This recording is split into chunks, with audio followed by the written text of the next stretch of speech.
hello, everyone. Well, this is the second time we've done this, so I mean, the first time we didn't hit record or start or whatever. So we got Brand and Brandon with us today. Leroy has got some personal business going on. If he gets done early, he will join us. If not, it's okay. We understand. I hope everyone's had a good week. We've had some really good thrifting stories this week. We've had some interesting things happen in the world. Period. Uh, Brad, which one of y'all want to start about your week and how it's been going?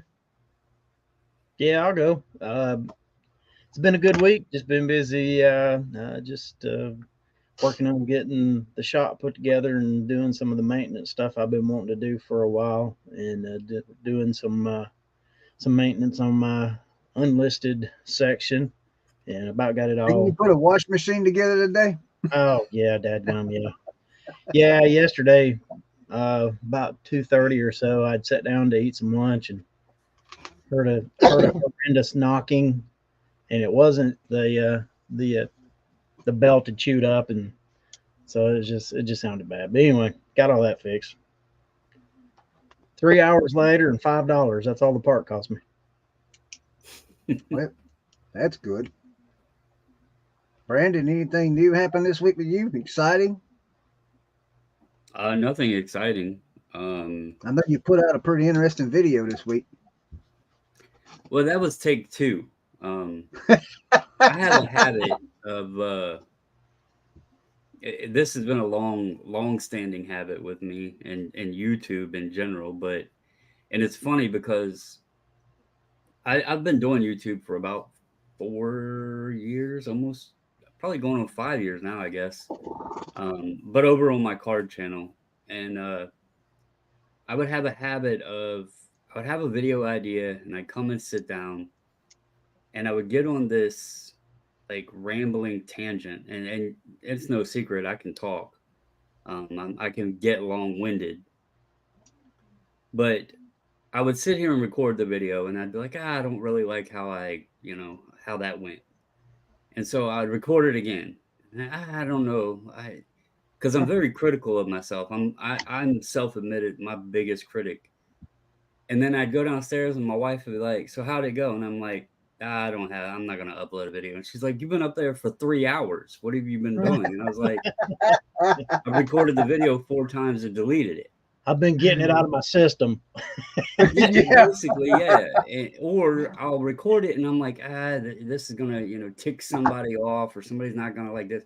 And I actually found the videos that you think are going to do the worst Do the are the best. videos that do the best.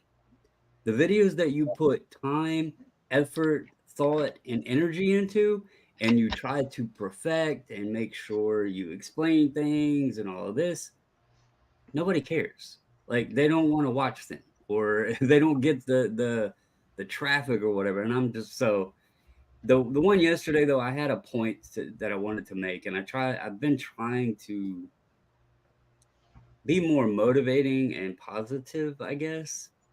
And the initial recording was about basically a rant on Those are the best ones. yeah, but it overlooked the point that I wanted to make. And so um but it was a rant, just basically I think all of 2023. You put all this effort into doing your listings and listing good items and describing your items good and taking good photos and measurements and all this other stuff. And then you hope that the customer, the buyer, is going to be happy. And for the most part, all of 2023, I had hardly any return requests. Maybe three or four, somewhere in there. Four, probably four was about the number. It might have been plus or minus a couple, but this year already, I've had four. And I think the biggest frustrating part is it's in a category that I've stayed away from for so long because I knew that it was going to be a headache But I was like, well, a lot of people do well in this category. Going to give it a try. I'm going to just open it up and give it a try. And sure enough, I've had 4 return requests in this single category. And so it's making me think about venturing back out simply because it's annoying. Now I have a question. I know what category. I'm pretty sure I know what category you're referring to. Uh, the returns that you're getting, how many days after they receive the item do they open the return? Oh, like within 1 to 2 days after receiving, they're opening the return request. Okay. But eBay is giving them like one of them has to return it back by February 1st. One is like January 29th or something like that. And one is the 30th or 31st. So it's like they get, 3 weeks or whatever it is to return the dang item. And I'm like, you want me as a I seller, think I completely get you. And you and want here's me, and here us as sellers, to stay within a window of shipping the item out. If the buyer's getting the item and they have determined in such a short amount of days that it's not going to work for them, it doesn't fit or whatever, then why give them 3 weeks to return it? Like right. it's like this rental policy, and I think a lot of these buyers know how to play the game. Okay, I'll get the item in, I'll say it doesn't fit. They'll give me 3 weeks to have a wardrobe of X, Y, and Z clothing. I can wear them, return them, get my money back, buy more, and they're just like recycling, you know, clothing. And I know there's been talk, and I've seen posts about eBay cracking down on return requests, and I'm hoping that this is the case, but there's so many people out there that use eBay, they're not going to ban everybody. You're constantly going to have the buyer taking advantage of the system. So I don't know. It's just frustrating. I'm again. I I think don't want to sound negative, but it's a rant. yeah, yeah, and but it's a problem really. It needs to be addressed, and the only way that I see fixing the problem, and here's an idea. This is me. Uh, so when the customer gets the item and it doesn't fit or whatever reason they want to return the item for, they open up a return. I say you give them 3 days to open a return, and then you give them another 3 days to mail it. If it's not mailed within 6 days, then it's over with. I mean, I think that's fair. Within 6 days of receiving an item, I think you're gonna figure out if you're returning or not.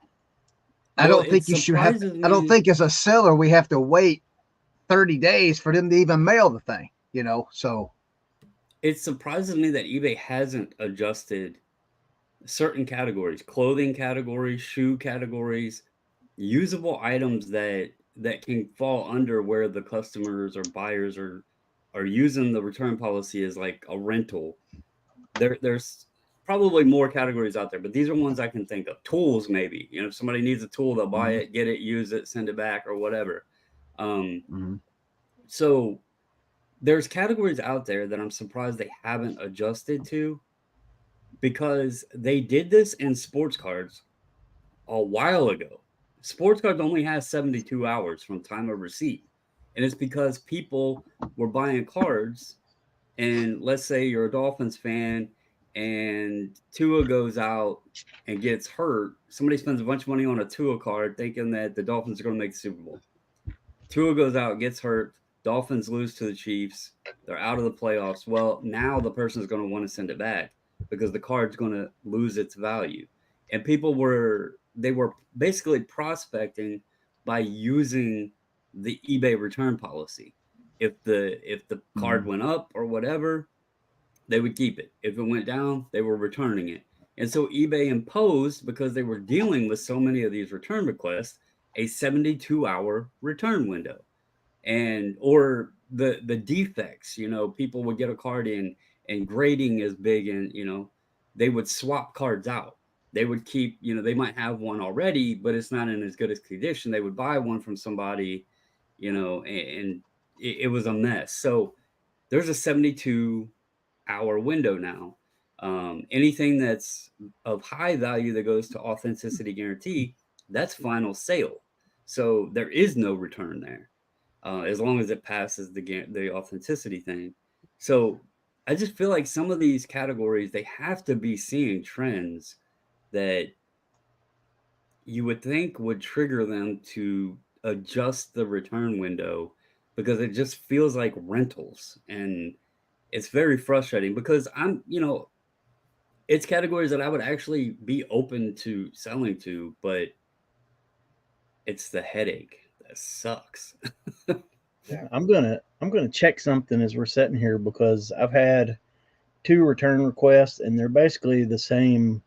It's the same kind of deal. They're not actually going to return it. They're just fishing for some kind of refund because it was a low cost item. But let me look here real quick because it's the same thing. Is like the first one happened back in early December. They bought it and then they said they found the item at a better price was the reason they listed on the return, but they never did send it back, and it's passed now, but it sat in there till like January the 6th. From my theory is, and this is what I actually just popped in my head. I'm looking, they've got a 30-day window to return it. I'm wondering if they ordered on January the 3rd and they get it on January the 6th and they start a return on January the 6th, do they have like 30-day window to send it back like they would have to? Which that's just ridiculous. If you start a return, it's got to come back. That's why I say it's a flawed system, because on these like clothing purchases, it's 30 days from the time of, I'm pretty sure it's 30 days from the time of delivery they have to return it. And if they're getting these clothes and opening the return, then the request is already there. And, first off, I don't even have, I've told you, I don't have like my account or my listing say no returns, but I'm flexible on that. I'm not, I don't give the invitation to take advantage of a return policy. But if somebody has a reason or whatever, then I'm open to allowing the returns. These, again, like you said, the items are so low. It's like, well, if you really want to pay the return shipping to send it back to me, go ahead. But it doesn't make any sense to do that. But it's not even the principle of the item coming back or whatever. It's that these people they're taking advantage of the system, first of all. And for two of the buyers ticked me off really bad, because one of them was the one I showed y'all all the messages of. Oh, you knew that was coming. That was constantly. So her first message she ever sent before even buying them was asking if the pants were super, super stretchy. And I had responded and said, they're stretchy. I don't know what you would consider. They're not like spandex. They're not, leggings or whatever, but there is some stretch to the waistband or whatever. I had the measurements in there. I make sure to measure the waist, the lengths and all that. So after she got them and messaged saying that they didn't fit, and then she's like, oh no, you don't offer returns. And I was like, look, if you open a return request, you can return it as long as you pay for the shipping back and it comes back in the same condition. I'll refund you, whatever. She then starts messaging, well, I'm measuring the waist and I'm getting 15 inches, but your picture shows 16. And I'm like, they didn't shrink an inch during delivery. And here's the thing. As a seller of women's jeans, right? Why would I have any reason to be deceptive 1 perfect inch on the measurement of a waist? It makes no sense. It's a $15 pair of jeans. It's not going to, 1 inch isn't going to then suddenly give me a flurry of new buyers to pay more, because between 16 and 15 inches, right? It just doesn't make any sense. She was looking for a reason to try to say it was my fault that they didn't fit her. I had another one that bought a hoodie saying it doesn't fit, telling me, oh, this must be a youth, not an adult. Well, the pit to pit measurement is in the photo. Go look up an adult size guide, a sizing chart for an adult, and look at what I measured compared to what the chart says. It was an adult, so Did you tell her to lose weight? no. So I'm not. I tried to be as courteous, professional, and that's it. I'll be honest. That's another reason that I redid the video, because I also didn't want it, because there's people out there that might get offended by it, because you're saying, well, you're calling out women because it's all women's clothing that I've been having the issue with. And it's not that I'm calling out women. It's literally that I have been hesitant to sell in this category because I dealt with it years ago when my daughter had asked me to sell a pair of boots. This lady bought them, got them. She had them, I don't know, 2 weeks, then decided to file a return request telling me that the boots were made in different factories. I don't know how I had a pair of Doc Martens that were the same size, same color, same everything, but made in 2 separate factories. It didn't make any sense to me. But then she went on in her messages saying, well, I purchased these for my birthday event. Well, ding, ding, ding. You went to your birthday event. Now you don't need them anymore. Now it makes all the sense. So I've been hesitant about selling women's clothing. My daughter likes shopping on ThreadUp. Okay. She loves buying all of her clothes on ThreadUp. So I thought, they have those little what are they, rescue boxes or whatever. I could have some fun. It's kind of like a mystery box thing, but on top of that I would earn points that my daughter could use to shop with, so it's like a double-edged sword there. Got some good stuff. Well, I'm not going to be too successful on that avenue if I keep getting return requests for all the women's clothing I'm selling. So it's just Hello, Absolute Fides. So, well, I got one for you. Last night, I had a guy's name, but it was for the Bratz dolls. Two different Bratz dolls we had. They sent an offer on them, which my wife accepted, and then this morning, about 10 o'clock or so, we thought maybe they were still shopping, so we waited till this morning. My wife sends out an invoice, and immediately we get a cancellation request because they found a better price somewhere else. They sent us offers, which we accepted, and then they canceled because they said they found a better price somewhere else. Yeah, the only time I really get those is and it's kind of the same thing, but you'll get like the purchase and then the cancellation within like 5 minutes later, or the offer and then the cancellation, and the message will be ordered by mistake. And me and my wife both will look at each other and be like, is it that easy to purchase something on eBay now? Because like I'm pretty sure there's a 2-day process. How did you, and I guess the only way I could see it happening, I'm not gonna say it's impossible. I could see people adding it to the cart, forgetting they had stuff in their cart, checking out, and then be like, oh crap, I didn't actually, remove that or whatever. So I could see that happening. But it's just hilarious, when you get that message, ordered by mistake. Well, yeah, I buy things all the time that I didn't mean but to. I'm gonna tell you, I've done that. I've accepted offers thinking it was somebody sending me an offer, and it was actually them sending me like when I've looked stuff up and do the sell similar stuff. The person will see that you viewed the item, so they'll send an offer out to you, and you're thinking, "Oh, that's my item. I'm going to sell." So you click, accept, and it's not. It's the other way. And I've had to do that. I've had the message and be like, "Look, I'm sorry.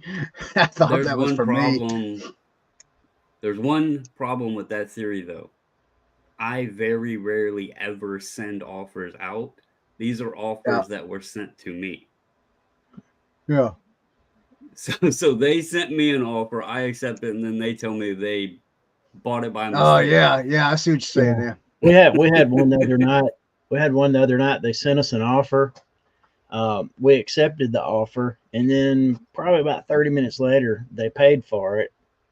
And then about 5 minutes after that, they sent a cancellation request ordered by mistake. I'm like, You know, I What it is wonder they if found something people cheaper. were. I don't know how much this happens in other market, other stuff. You deal a lot with toys and stuff though, so I could actually see it potentially happening in toys. But in cards, it happens all the time. And the reason it happens is most of your shoppers out there, they're not utilizing Terapeak. They're buyers. They probably don't even have access to Terapeak. They're going to completed sold listings. And if they sent you an offer, it's going to show a sale in there for a price that actually can adjust the markets because your buyers are seeing those listings and they don't know that it was canceled or not paid for or whatever. You ever heard of shill bidding? I'm sure you've heard of, people would run card prices up to make the prices look higher, but they were never paid for. And unless you go check, one of the actual data sources like Terapeak that shows paid listings, you're not going to know that. When you're out at a card show or something like that, people are just scrolling solds. They're not scrolling Terapeak. And so it throws the whole markets out of balance. I don't know that it happens that much with other markets, but I guess there would be certain things that it could be manipulated like that with sending you an offer, you accept it, it shows a sale, and then maybe they're trying to purchase from somebody else and be like, well, hey, this one sold for this. Will you do this to try to negotiate an even better price? So, yeah, um, that could be possible, but yeah. I think the biggest thing with all of these things, you just have to keep it in perspective. Like, for example, my sister was talking to me about selling some stuff on eBay, and she was talking about she had heard there's lots of scammers and stuff like that. And I told her, there are scammers on eBay and all that, but here's the truth, that if I sell 3,000 things in a year, I run into maybe like at tops, 4 or 5 really bad buyers or somebody trying to scam.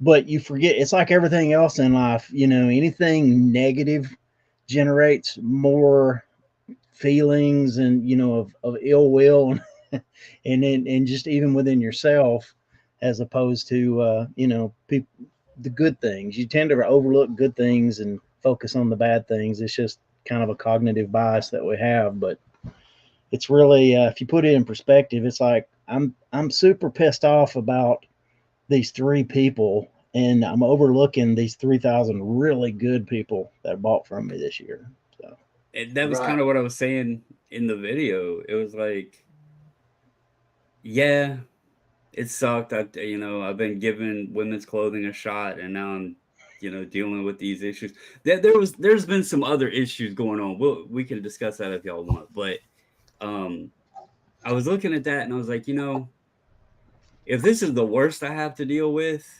and it's not really my fault to begin with, I can't help it if they bought something hoping that it would fit on them and it doesn't, or if they're going out for a date and they need a pair of jeans that night or something, I can't help that.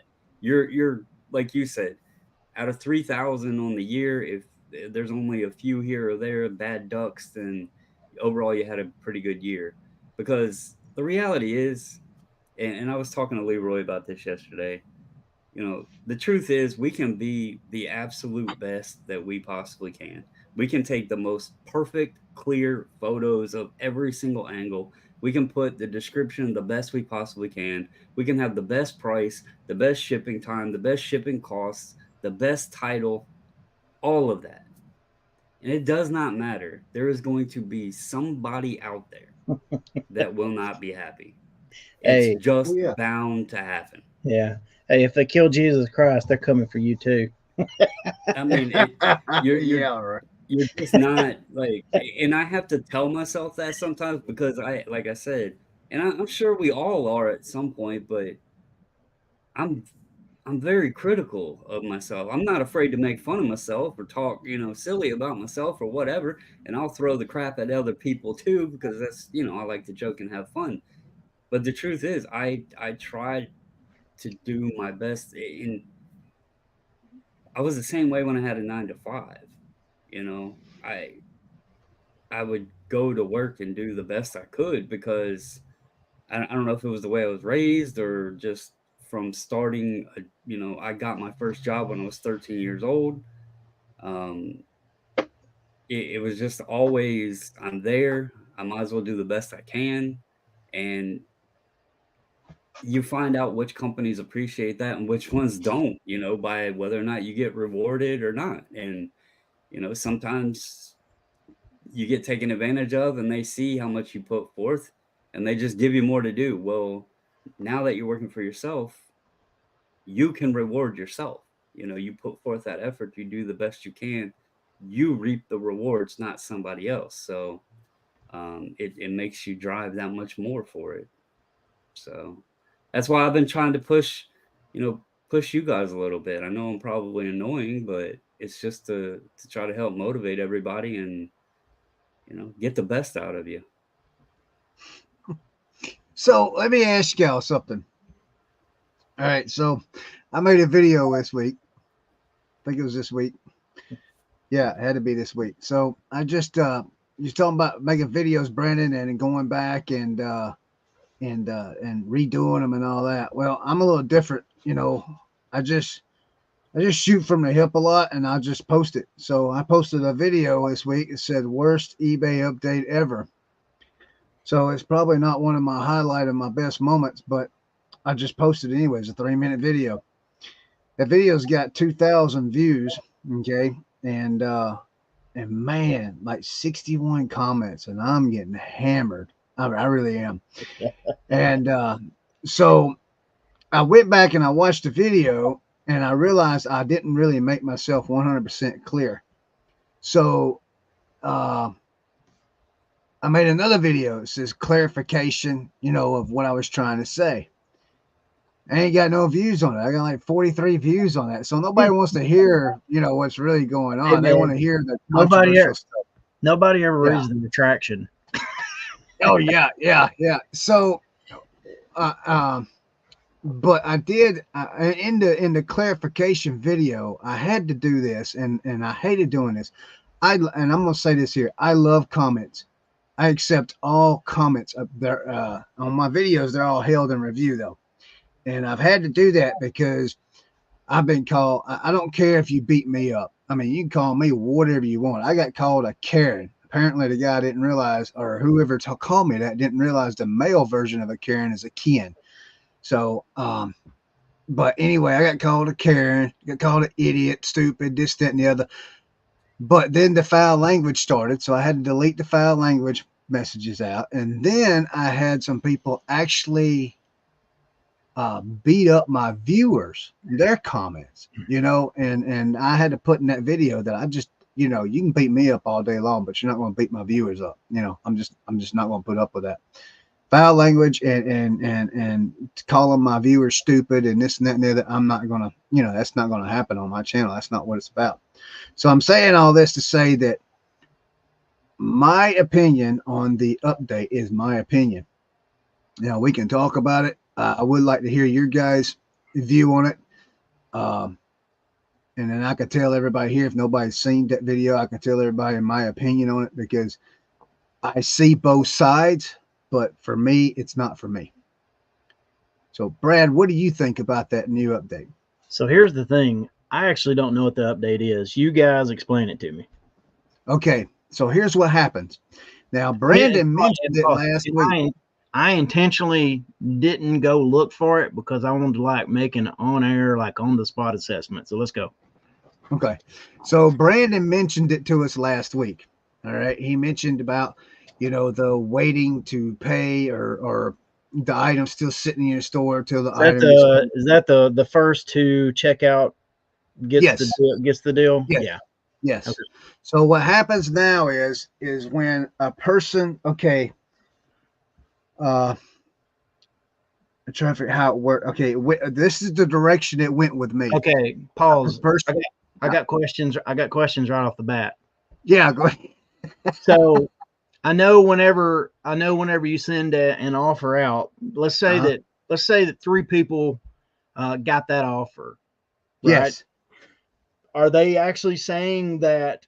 Is eBay actually stating in the thing that, like, is it one of those deals like, multiple people receive this offer and the first one that accepts it gets it, or is it the first one to check out gets it? Which one of those is it? No, so First one that pays. from the way I understand it, it is if an offer is sent to you or Mhm. a counter offer is sent to you as the seller and you accept the offer that is sent to you, Okay. and you accept, like, say you send me an offer, I accept it. The item stays available until either you check out, or if Chris wants it, he can come and take it. Yep. So it's essentially putting now the Is it the confusing equivalent of part to putting it is something in your cart but not checking out for the person who sent the offer? it's basically, so it's eBay kind of making things confusing. It's there you go. It is, and I'll say why. And I'm not speaking on this idea or update specific, but I have items, and when I list my items, I check immediate payment required, which is Mhm. supposed to invoke automated payment when you accept an offer. Right. However, I have had offers come in that was in that little box where it'll say whether or not, if you accept this offer, we'll collect payment immediately from buyer or whatever. Yep. I've had ones come in that says if you accept the offer, buyer has 3 days or 4 days, whatever the wording is, to pay. And then I go Mhm. check the item before I accept the offer, and I'm like, but it has immediate payment on there. So they're not staying consistent with that. And my thought is, if they're implementing or going towards an immediate payment scenario, which would be great, then what is the use of this other update? Like, I understand the purpose of it, but now you're going multiple directions. Like, either give us auto pay or give us buyer has 3 or 4 days. But if they don't pay immediately, it stays active, which I'm very cool with. The part that It could doesn't be solve the immediate negative, payment. well, the part that could be negative is you're going to get angry buyers. And the reason that I even Mhm. am aware of this was I'm in a card Discord that's got a not a ton of people, but there's several of us in there where most of us are YouTubers and stuff. There's a lot of buying and selling and all of that. And they made it aware, and they know that I do the reselling and, heavy eBay traffic. And they asked me if I knew anything about it because it was annoying to them. One of the guys had sent an offer, his offer was accepted, and the card actually got bought out from under him, and he didn't know what was going on. And it ticked him Yep. off. So I get it. It's good for the seller because it's keeping your item active and available, because these buyers will, send offers or counter offers and then not pay. So there's the positive side to it. Your offer is available. But I could see buyers getting ticked off at sellers or accusing sellers of selling the item out from under them, like that person did, because they weren't even aware that this was a scenario. And I've been guilty of it. I'm pretty quick at paying, but if I'm out, if I send an offer, let's say I'm sitting here and I send an offer, and let's say I'm going to go to the Goodwill bins. It's like 50 miles away or 50 minutes away. Let's say 5 minutes after I leave the house, the seller accepts my offer. Well, I'm in the car driving. I'm not going to get on my phone to pay, you know? So there's 45 minutes that item might be bought by somebody else, and then I'm not going to Yep. have a clue because it's going to tell me, hey, your offer was accepted, but I'm not going to have a clue. So there is two sides to the coin. It's got a benefit, but it's also got a negative to it. Yeah, Okay. I get the fact that I understand people's saying that well, the item's never removed from my store, so I don't have to worry about it not being on the store anymore and having to relist it and all that, because people were complaining. Now, whether this happens or not, I have no idea. I've never seen it happen with me. It could have, I don't know. But people are saying that there are other sellers out there that will purchase an item in your store and let it sit for 4 days so that their item will sell before yours. I don't know if There's a that lot of happens. tricks.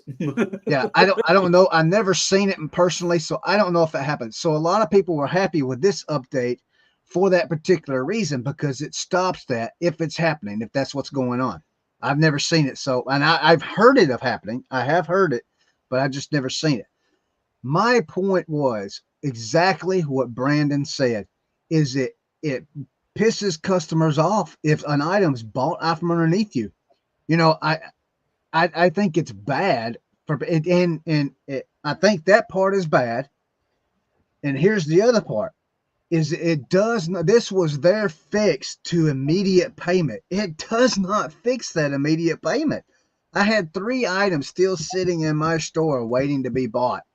The only way I caught it, the only way I knew this happened, was a guy sent an offer to me and I accepted the offer, and it never showed up in my waiting to be paid for part. Down at the bottom of the list there, it says wait, items waiting to be paid or whatever it is on your phone. When you look and you sell something, that was never there.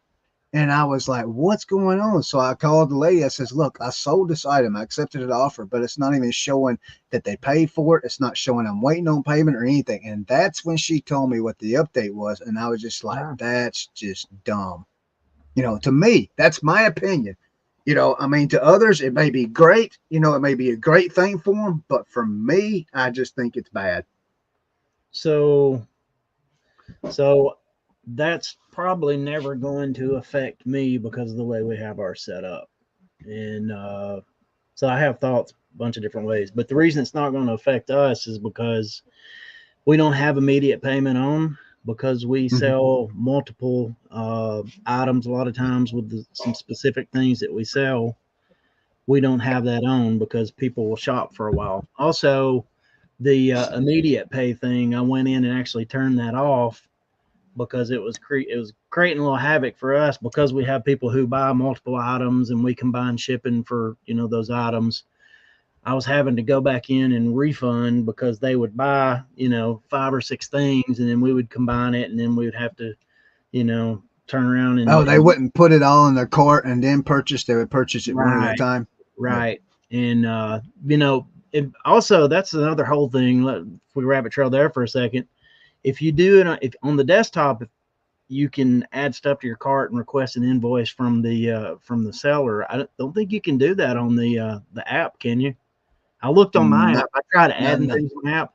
You can't do it on the app, so that's something I haven't seen that option. No. Yeah, you can smooth out. So anyway, because we don't have immediate payment on it at any point, that's never going to be, I don't think, an issue for us now, unless my item's going to stay active whenever someone sends me, an offer on something and I accept it, or they accept one of my offers, and which one of my customers would be upset if that happened to them, because, we have repeat buyers all the time, and, they'll shop for a couple of days, a day or two, adding stuff to their orders before we send them an invoice.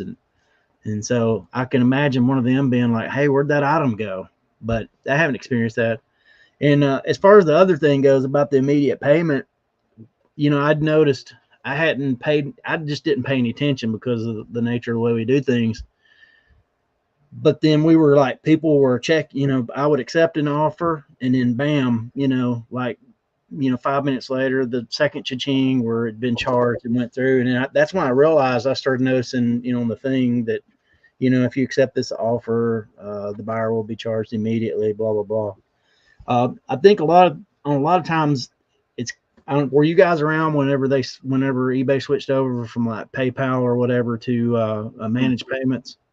Mm-hmm. It's kind of like that. It's Yes. like some people had that and some people didn't. And I think it's that way it's probably, this is my guess, it's probably that way with immediate payments. It's like some people have that, and then, but there's a section of people that hadn't been rolled out to yet. So that's why they normally roll things out to a certain, I don't know how many group, what percentage, but yeah, it'll be like an early testing phase or whatever. It's just like what's some of the other things they've done? They had changed the way the feedback showed up, and they tested that for a bit, and then they took it back away and set it back to normal. Mm-hmm. And now it's changed again. Now, I don't know if it's changed for everybody yet or just certain people, but I know mine's changed again. I don't know if the feedback's changed again or not. Because I don't even worry about it anymore. Because what I did is I went into my system, and on my feedback, if anyone leaves a positive feedback, it automatically generates a feedback and goes straight to them. That's the only feedback I left anyway. Was if someone left me positive feedback, then I would return that. I've always done that, unless I'm buying something. If I'm buying something from someone, then I send them feedback immediately. But so I set mine up to where when the person left me positive feedback, it automatically generated feedback back to them. So I don't even look at that site, that page no more. I don't have to, because it just automatically generates it now. Because I was going through, it was taking me 20 minutes to go through and send feedbacks out, We've had that set up for several years now, but one of the changes I saw that's been made is it shows most relevant feedback or something like that. Instead of the most recent, it's showing most relevant. So yeah, well, what it does now, and I don't have my feedback set up as automatic. What I do is when I sit down and process my orders, I go over to paid and shipped, click the little box at the top, highlights all my orders, and then I just process the feedback to all the orders I've shipped out. That's how I do it each time. That way I don't even have to worry about having the automatic thing or whatever. What it's showing now is let me see if I can pull it up.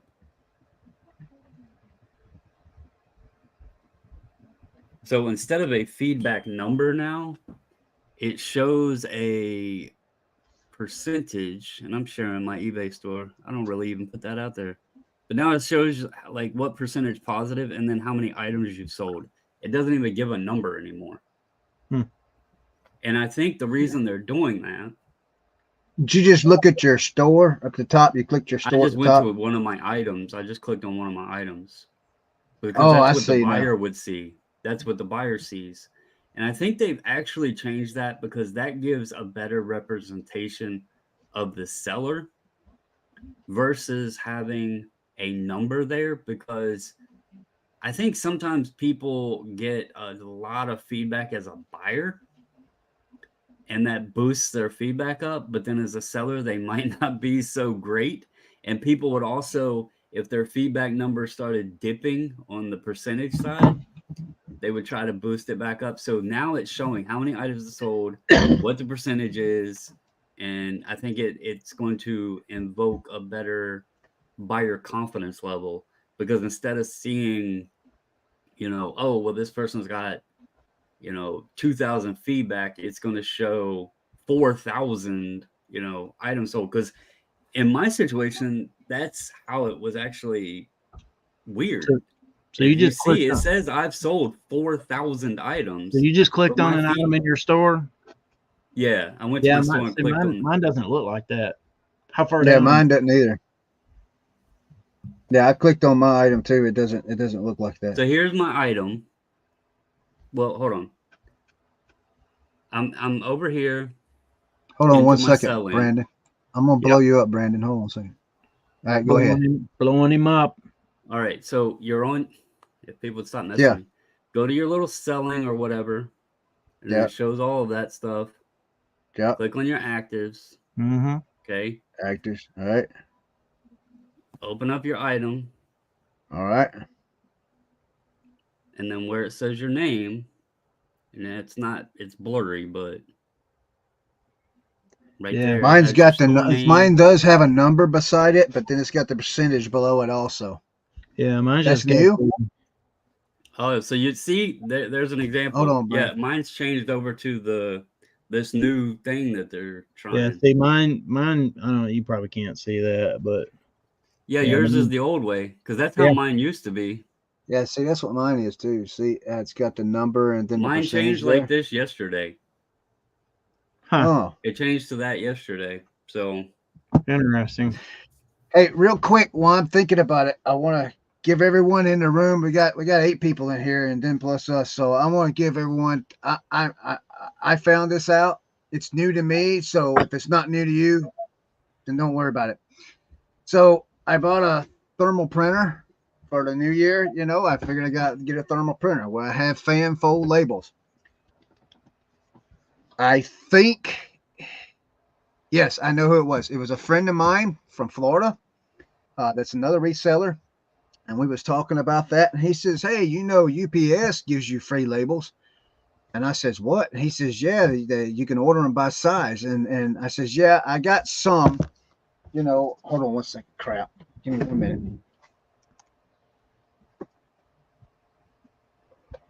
Well, while he's doing that, the point I wanted to make with the change there is if you look at mine now, it says I have 4,000 items sold, but my feedback was only like, well, it was So I said 2148, but I've sold 4,000 items. Yeah.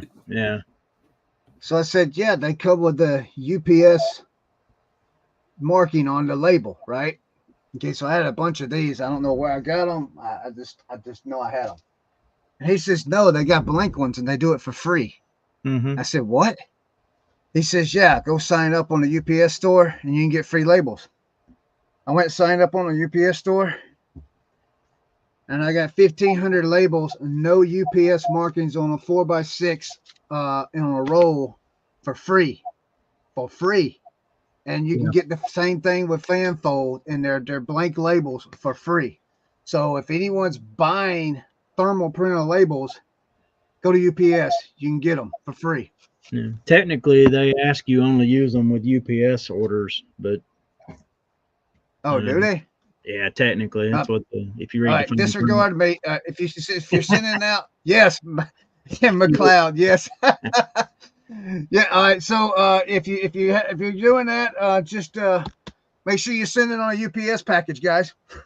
Which a lot of people aren't. You know, I'm not going to judge anybody, but Hey, technically that's in the fine print there. You know, please only use. I'm not guilty at all because this is my friend right here, McLeod. He's the one. Hey, McLeod. Like, is this you'd use it, Brandon? Is this like a Highlander thing, McLeod? No, I buy mine. Oh, you do? Okay. You're not guilty of it then. Actually, I'm not guilty. I bought 3,000 labels. I found a deal with like 3,000 labels. It's like less than a penny a label or something, but yeah, I like them pretty good. I wanted to test them out before I bought like a little small package of them and test them out, and they stick pretty well. They're thinner than the other labels, but they work really well with the Rolo, and they stick. Well. I gotta get some kind of thing to hang these things on before I try them. So, but I'm definitely going to try them out. I think it was Black Friday. Rolo had a deal, and I loaded up on it.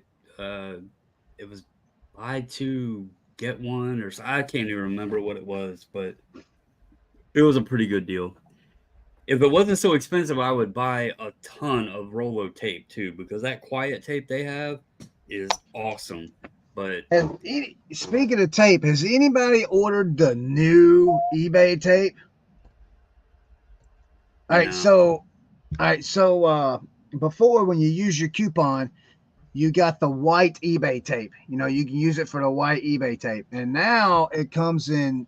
They don't. You're not allowed to use that coupon on the white eBay tape. So you got to use it on the red, blue, green, and yellow, or whatever color it is. That tape does not stick to boxes. Man, I bet you I loaded that thing down. I ended up having to take clear tape and putting it on the box over the eBay tape to make it stick. All right, so we got McLeod72 has chimed in. The eBay feature, according to support, was put in place to prevent no payment buyers that hold your items hostage from payment forcing a release a week later. And here's the question: Is it does it just apply to people who have not paid or something, or I wonder if that's the case, then it's like that's actually Talking about history? You mean the history of not paying? Yeah, like I had one of my buyers. So like my repeat buyers, I put them on my don't cancel their thing within 4 days or whatever it's called. I can't think what it's called.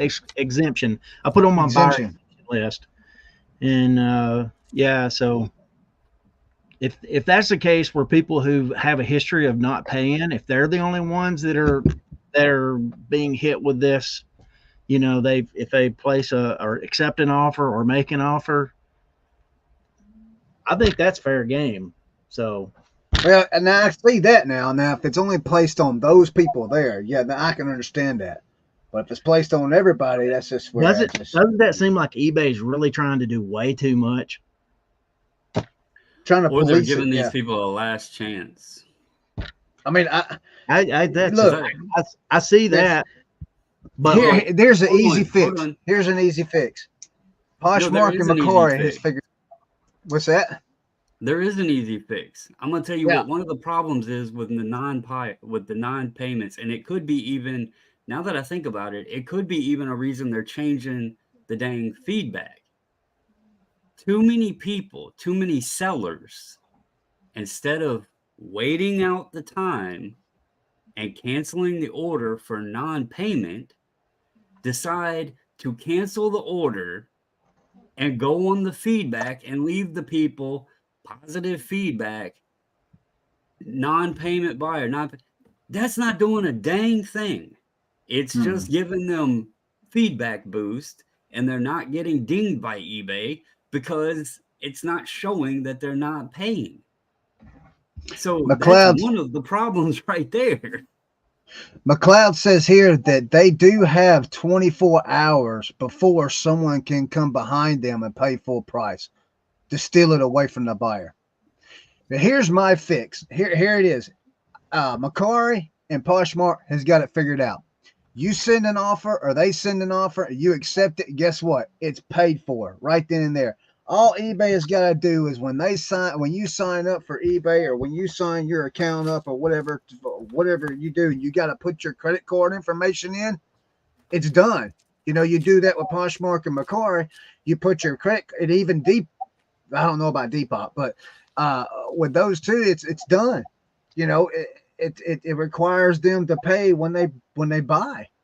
I mean, I don't understand. There's one problem there, though.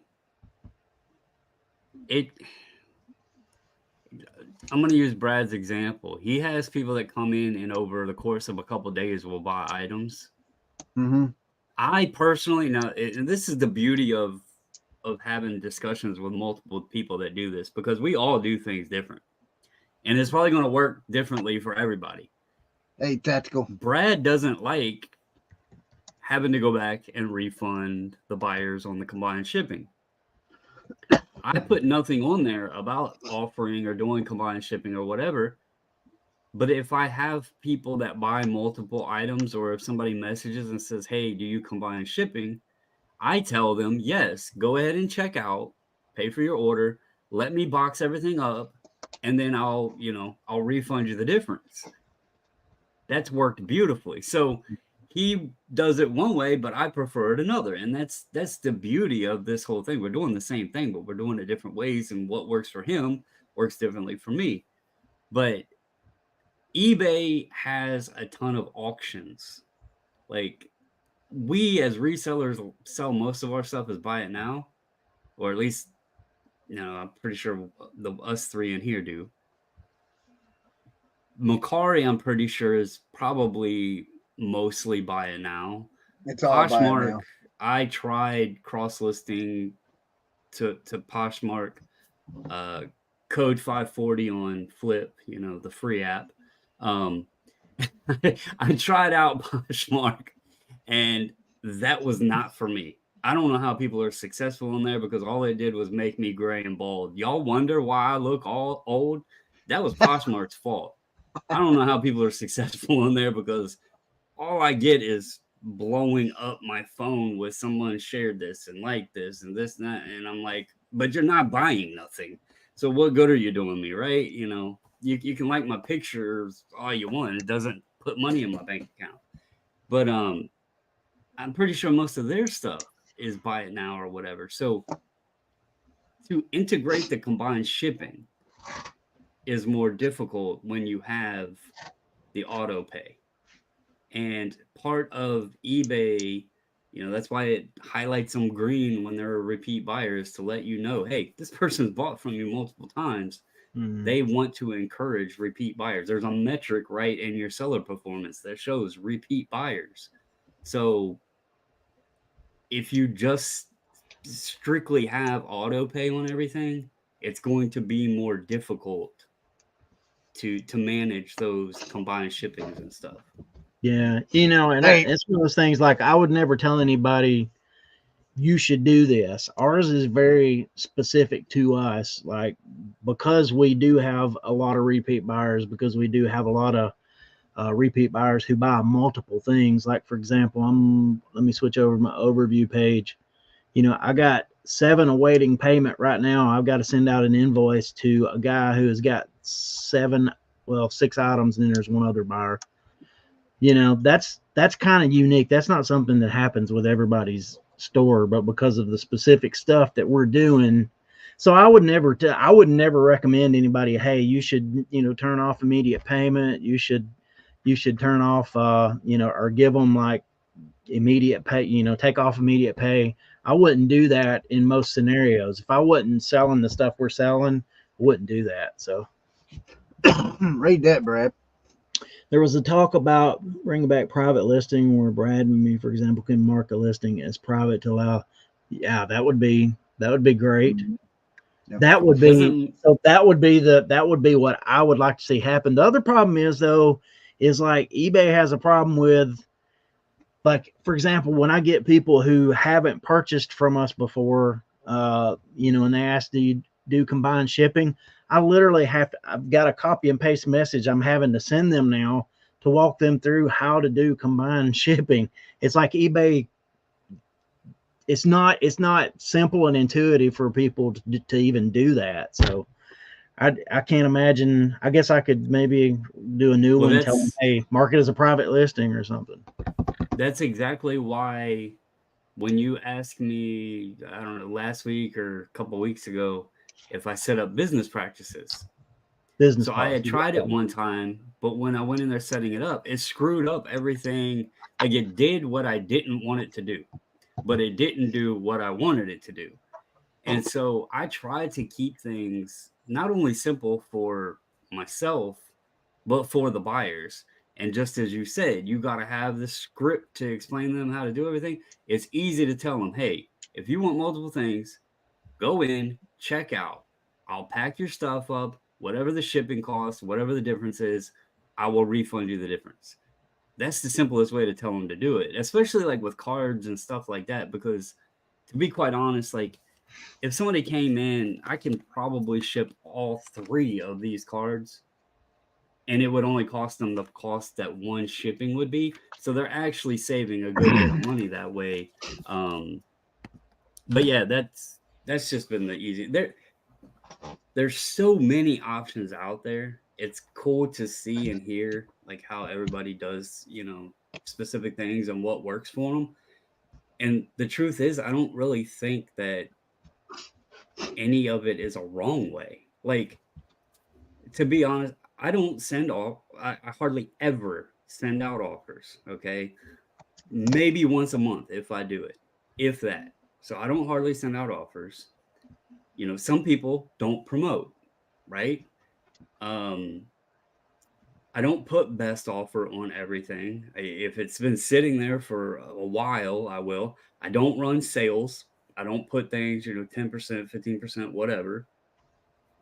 But these are things that other people might do, you know, every week or every month or every time they listen. And it works for everybody. There's not like a right or wrong way. And that's the beauty of, I guess, eBay. There's a lot to complain about, but there's a lot that actually is right with it too. So For Hey, sure. Brandon, I wanna touch on something you mentioned a minute ago. You was talking about using Flip for cross listing. I want to tell everybody if Flip is a free app, and this guy, I want to let you know, this guy right here, McLeod72, he has thousands. I think his store has over 3,000. There may be more, maybe about, wait a minute, it might be around six. I can't remember what he's telling me, but he uses that app for his cross listing. And so just because you got a great big store, my point is if you have a huge store, you can use free cross listing apps. You don't have to pay for these. Here he is. He says he's got 6K. 6,000. Let's So you go, don't have to. Yeah, so you don't have to pay god awful amount for these other big apps, cross listing apps. And plus Flip also has has a section in there where you can buy a whole. Wait a minute, it's not buying wholesale lots. What is it? You're like, uh, uh, what's the clothing lot there, Brandon, where you can go in and you can I it's want like a to I consignment. want to specify. Um, so the reason I downloaded Flip is because I did find that it was free, Yeah. and I am not just a reseller, but I am very cheap. I don't like spending money on, it would probably surprise you with everything, but I'm very cheap. I don't like spending money on unnecessary things. Oh And yeah. if there's an app out there that is free, then I don't want to pay for one, right? Yeah. If that makes Right. any Right. sense. Well, I mean, And there's like I've only List used Perfectly and it. Bendu does other stuff that Flip doesn't do, and I get why people use that. I was just saying if someone's looking for a free one to use, I've used it. I think it's great. I used it to put I don't even remember. It was not many. I wanted to try out Poshmark because I had mentioned in, I don't know, several weeks ago in a video that I would like to try to boost up my clothing sales more. And I knew Poshmark was a great, um, a great platform for clothing. Obviously, it's probably the majority of it on there. But I will say I figured out that it's not the clothing that I'm really selling. I was gonna So say Brandon it wants was to the boost it. category that I'm trying to stay away from. I said Brandon wants to boost his clothing so he can get more returns. Yeah. Yeah, I figured out real quick. And to be honest with you, I took all my listings down. I gave it a shot. I was like, this is not. I'm not. I'm not somebody that.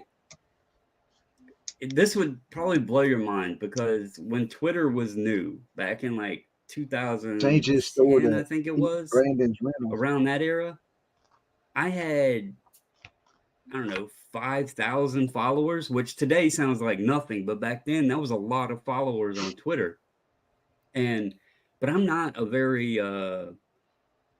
social media active person, and I figured out that Poshmark is a very, very, very needy platform. Oh And yeah. so me and Poshmark just didn't have a connection, and so I just took my listings down. So I used Flip a couple of years back, but specifically just for the function of doing the Poshmark closet sharing or the listing sharing or whatever. So Yeah, yeah, yeah. But now which Poshmark has their own you app for that. It's absolutely called probably need to Posh. do. Yeah, I was gonna say and the only way Poshmark works is if you share. And I'm like Brandon, I just don't. Mhm. I don't. See, Posh has now got a bot app that does all that for you, and I can't remember what the name of it is. Something Posh or Posh something another, but it's a But bot that does all that for you. here's my question. And to anybody out there that has an answer, whether you two guys know or anybody in the chat knows, if Poshmark knows that it is so needy that there needs to be bots and things, then There what it is is. the purpose of designing the app to be necessary with all of these sharings? And like, I didn't even do anything, and I had 5,000 people follow me on Poshmark. How did they even know I had an account on there, right? If it knows that it's that needy, then why not redesign what it takes to sell on there? Because that seems a bit silly to me. And there's the man, the loafing. Yeah, there he is. There he is. I told everybody you'd be late. Yeah. I'm fasting, so I pray at 7. So I hope you prayed for You're the fast? Dolphins. That's who really I needs did the prayer. pray for the Dolphins. I did it. I saved that for you. Well, you know what? Hey, who is Pittsburgh playing this week? The Bills. The Bills. But Oh man, I heard better play for Pittsburgh. they're trying to cancel it because of the weather. You guys hear that? Nah, really? No, So I don't want to cut Brad off. So Brandon, finish where you were, but can you just tell me where you were? Because I wasn't even listening. I was finished and I was talking about Poshmark. I was letting everybody know that I was really going to try to go heavy on like we were discussing yesterday on women's clothing and pink toddler clothes and stuff. You had gave a great idea a few weeks back, and I heard Poshmark was a great platform for that, and I wanted to give it a shot. And so I was going to do all my research and elements and all of that and cross list all of my stuff over there. And no, I was actually done, Leroy. I was just talking about Poshmark. Oh, okay. I do want to mention though, so in one of the sports card, I do a little podcast with a couple guys in sports cards, and we picked our NFL picks, and I like both you guys, but I apologize. I went against both your teams. It's okay. So it's okay. I tell you, how are they talking about canceling the Buffalo game when Kansas City's going to be below 0? I know. So what do you think? You think the Dolphins are going to beat Kansas City? Here's here it is. Dolphins fan all my life. I have discovered this week, this is the best way to go into the playoffs. Like if we would have went into the playoffs 4 weeks ago with the number 1 seed and all of that crap that we had at the time, my expectations would be through the roof and I'd be so excited. But now that we're limping in, it's like whatever happens, I'm just willing to accept it at this point. It's just so. Brad, the only thing I'm going to say, and it's going to get you a little upset, but one of these hats is going to look real good next week. Yeah. One of these, Go ahead. They're not both going to look upside down, Brandon. I'm just telling you. One of the teams that you picked, one of them's going to win. So who'd you pick, Brandon? You picked Kansas City and Buffalo? Yes. Mm-hmm. That's too easy, man. That's too easy. I'll tell you why. Tyreek Hill is y'all's biggest weapon. And who knows Tyreek Hill better than anybody in the league? Andy Reid and the Kansas City Chiefs. And you got a team coming from Miami, Florida, going to Kansas City with bad weather and a coach and a team that knows the team's best player. I don't care how bad Kansas City's looked, that plays all into their advantage. Well, and Leroy, I'm a Ravens fan. Steelers lose every week.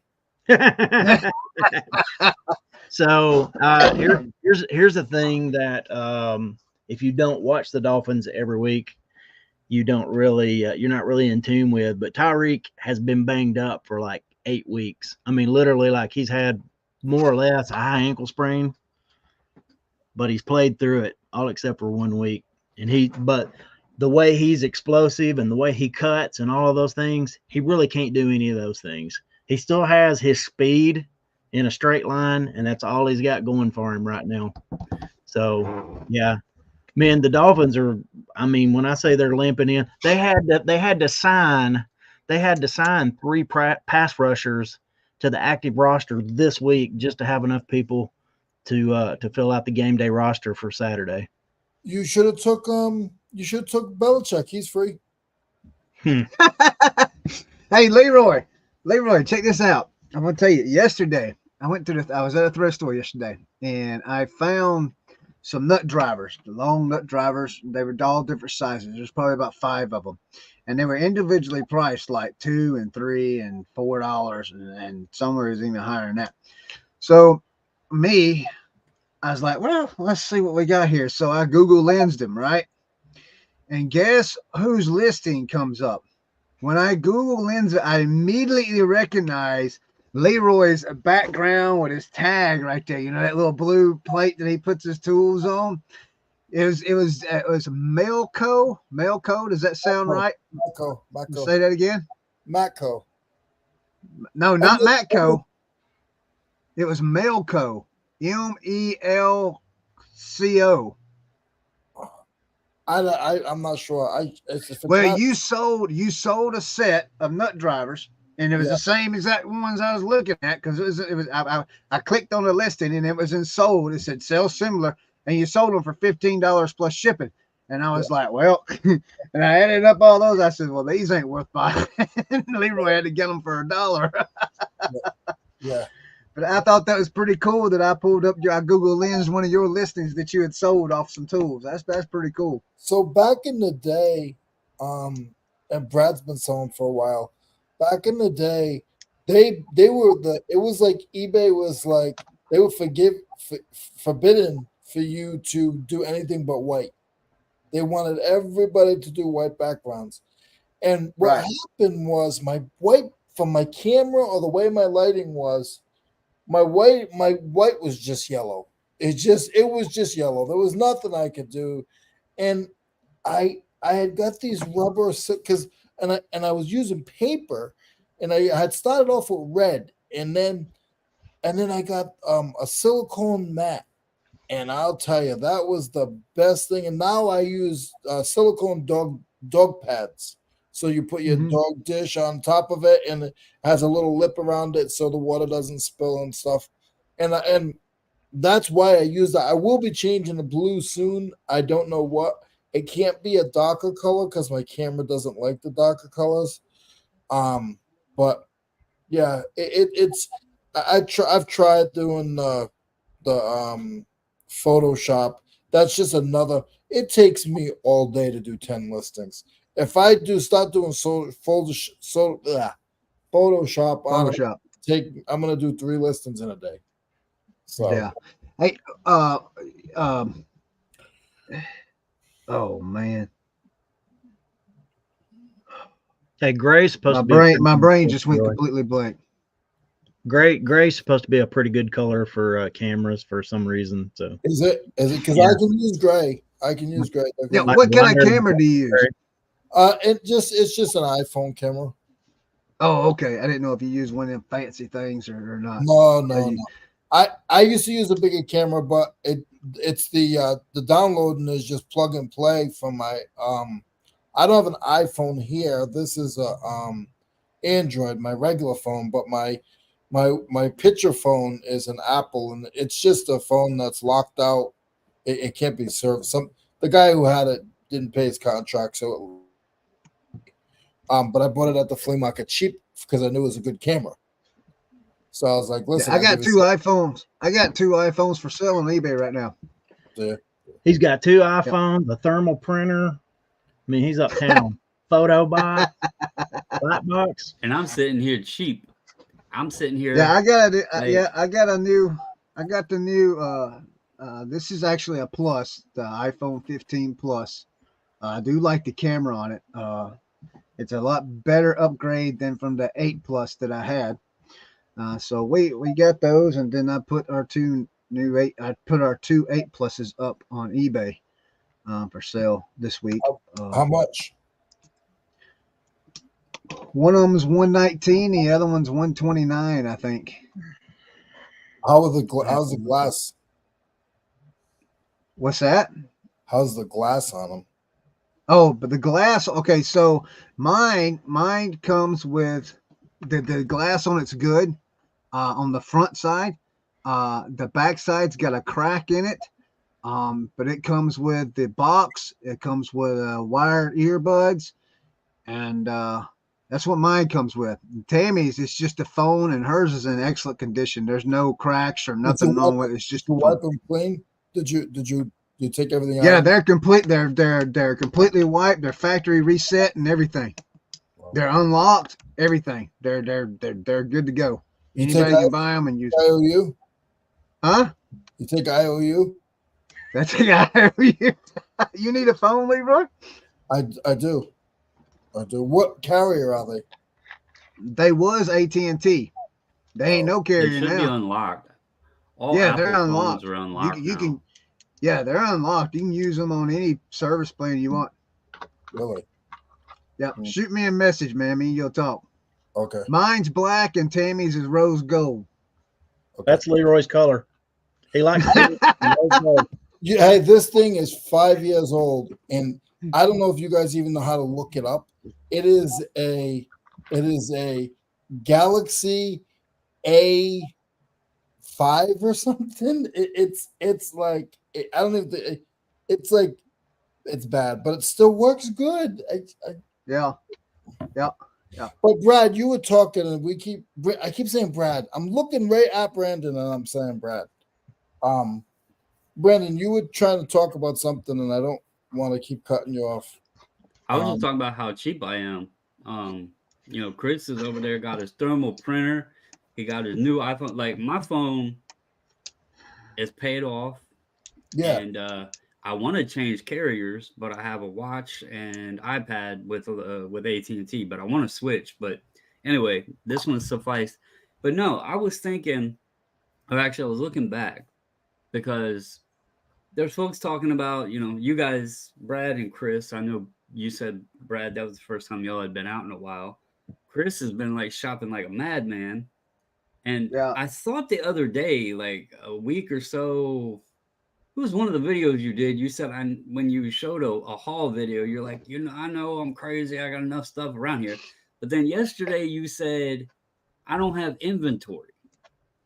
And I caught you saying that you didn't have inventory, and I was like, but I could have swore in the video I don't have what I call good inventory. Being quite honest with you, Chris. I'm gonna be honest with you, brother.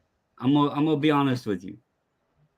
Since Saturday, I have listed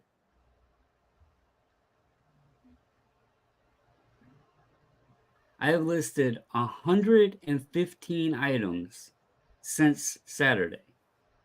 And you know what all of those items are? It's stuff that I didn't consider good inventory, that I pushed to the side, that I threw in a pile, that I didn't want to mess with. Leroy seen one of the things I sold.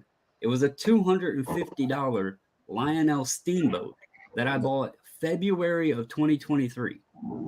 And it was sitting there because I didn't want to take the time to take it out of the box and take the pictures and pack it up if it's sold and ship it out and everything else. So I just kept it sitting there. I listed it and it sold in under 24 hours. I sold something yesterday in 45 minutes. That was a little tiny mini disc. It was like a promo thing from a Rolling Stone magazine. This is all stuff that's just been sitting around. And I have not sourced in about 7 weeks now, because I did a video talking about oversourcing and going out, and it's awesome to find items and you get that rush of finding the good hit, the good item. You come home and you'll list those good items up. But then all that other stuff that you were excited when you bought it and you knew that there was profit there, you just push that to the side. And then you start getting overwhelmed because you look around and you don't know where to begin because you got so much stuff, right? It has been so rewarding to actually go through and list this stuff that's been sitting there.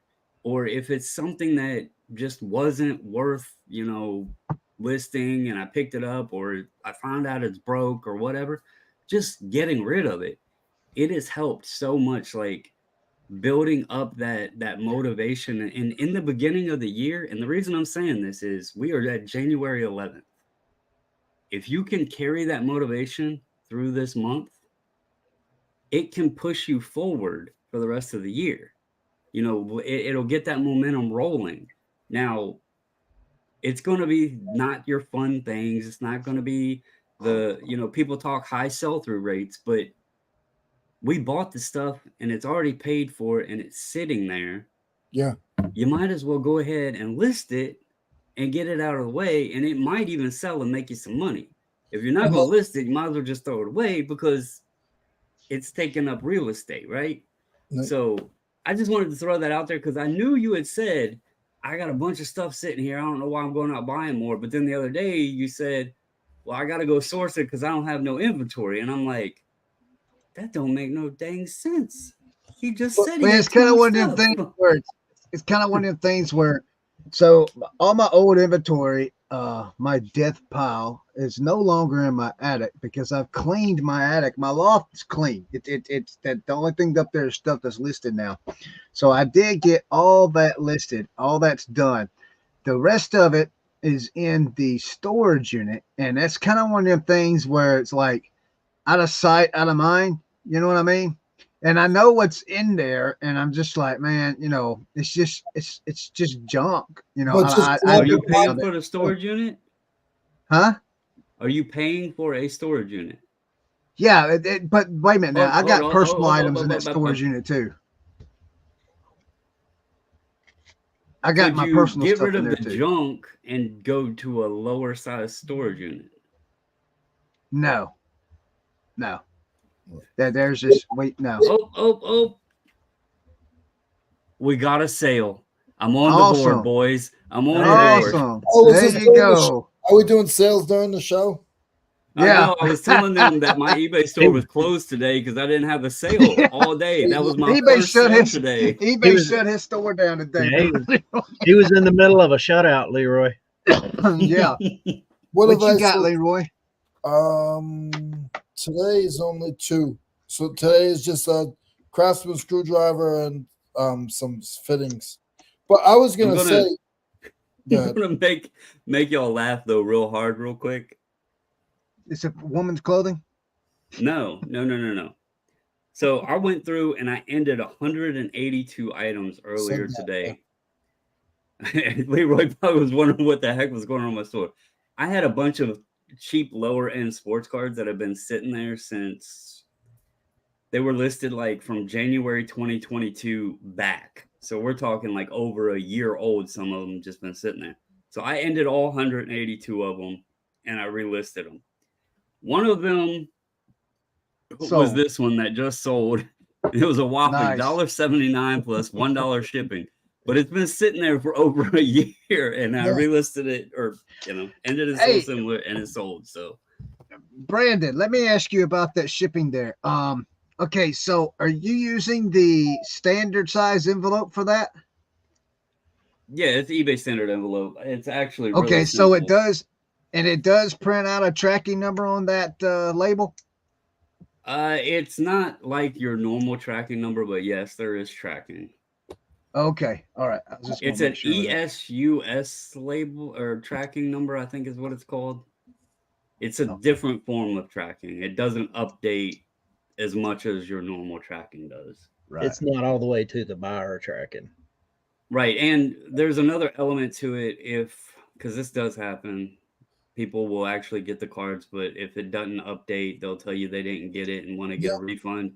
Yep. eBay actually covers if it is a buyer claim that says item not received or whatever. If you'll refund the buyer, then eBay will refund you back. You have to wait a little bit to request the refund from eBay, but they do cover that. So. Oh, okay. What did you say, Leroy? I have a question for you guys. One of you guys can sit out of this conversation, but the other two, I have a question for you. So you buy something online, right? You buy something, you realize that it's just not what you want. So you ask to cancel the item, right? And the person says to you, "Oh, well, I can't cancel the item because I already shipped it out." And I said, "No, you can keep the money and everything. I don't want the item, right?" Like these eBay people, especially the ones that are new within the last like year or so, a little over a year, they're so ignorant. Because this guy was so ignorant. I bought this skateboard for my pet spider. And this guy will not, he will not, like my spider, he broke his leg. So my spider broke one of his legs. So he can't use it anymore. It's one of my spiders at the warehouse. So he can't use it anymore. And I was buying it for him. And when I realized he hurt his leg, I messaged the guy and I was like, "Hey, listen, I can't use this. You can have the money, but I don't want the item." And I messaged eBay. I'm gonna get this guy V-Road. I'm gonna get him V-Road. That's all I'm gonna say. Well, I would like to let What you would know, you guys, Leroy. what would you? Nobody asked you. What would you guys do? I talked to that seller though. You I did. talked to him. Yeah. He told me he didn't send you the skateboard. He feels very sorry about your spider's broken leg. And he sent a get well gift for your spider's broken leg. And he had to make sure that he had an item shipped out because eBay would then ding his account for not shipping, on time and everything. So he's sending your spider a get well gift, and he said, no worries. He understands you didn't like the skate. He actually relisted the skateboard. He was okay with that, Yeah. but he replaced it with a get well gift. Okay. Well, thank you, and it's a little scary because I didn't know you like was in charge of eBay like that, but but no, I that was an inside joke between me and Brandon. But it's crazy because Chris, you have to realize this, okay? Nobody knows any of our situations. We could act how we are on screen, even you guys in the chat. We can all act and say certain things, but we really don't know somebody else's situation.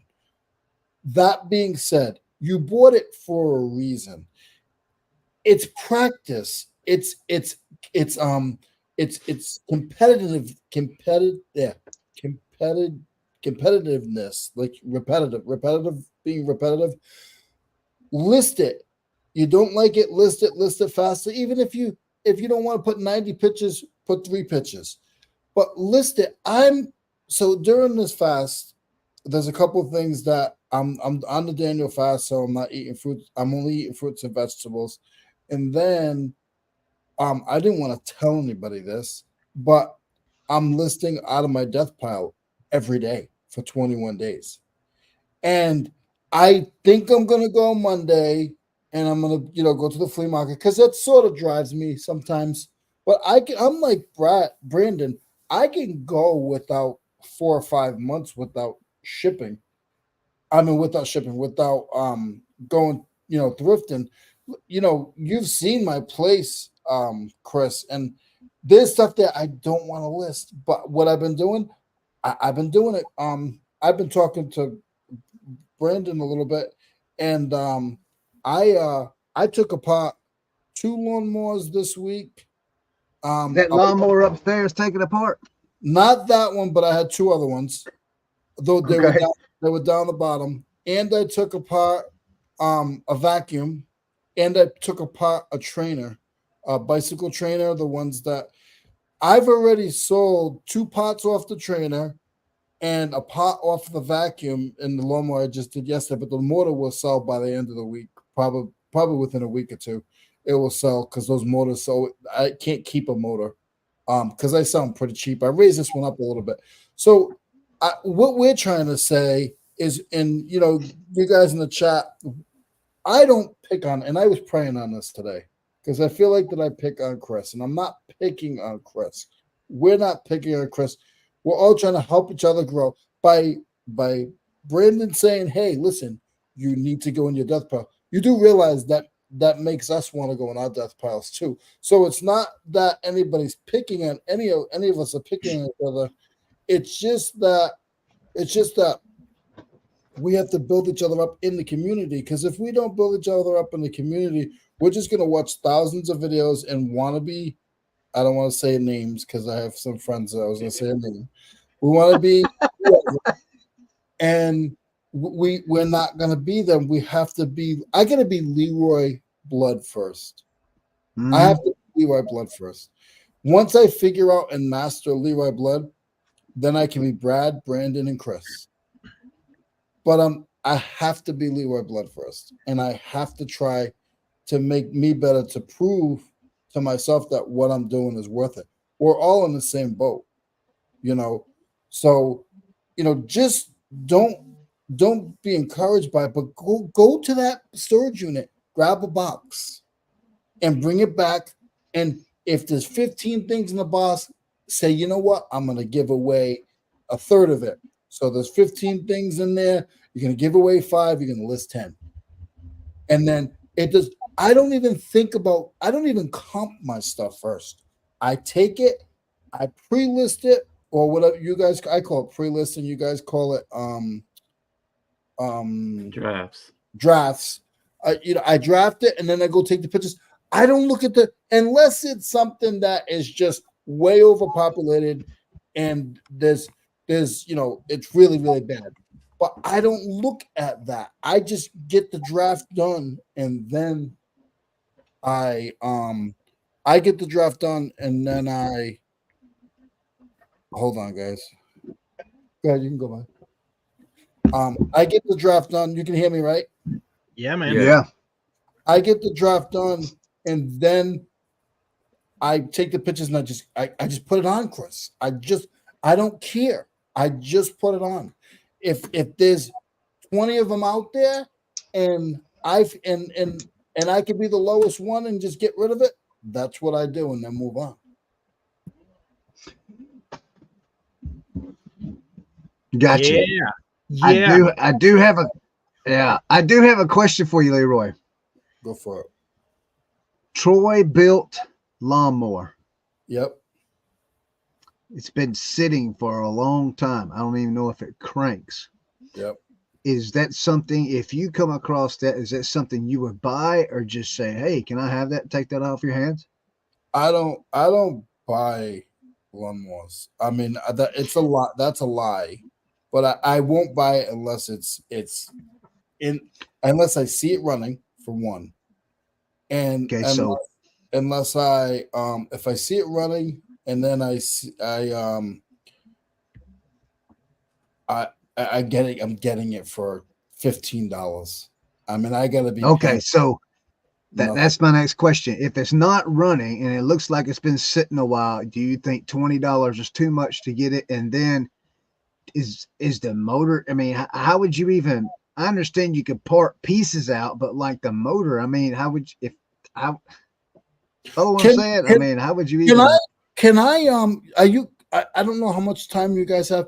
Can we jump into my eBay real quick? Can I dissect this, Brad? Yeah, pull it up. We'll share it.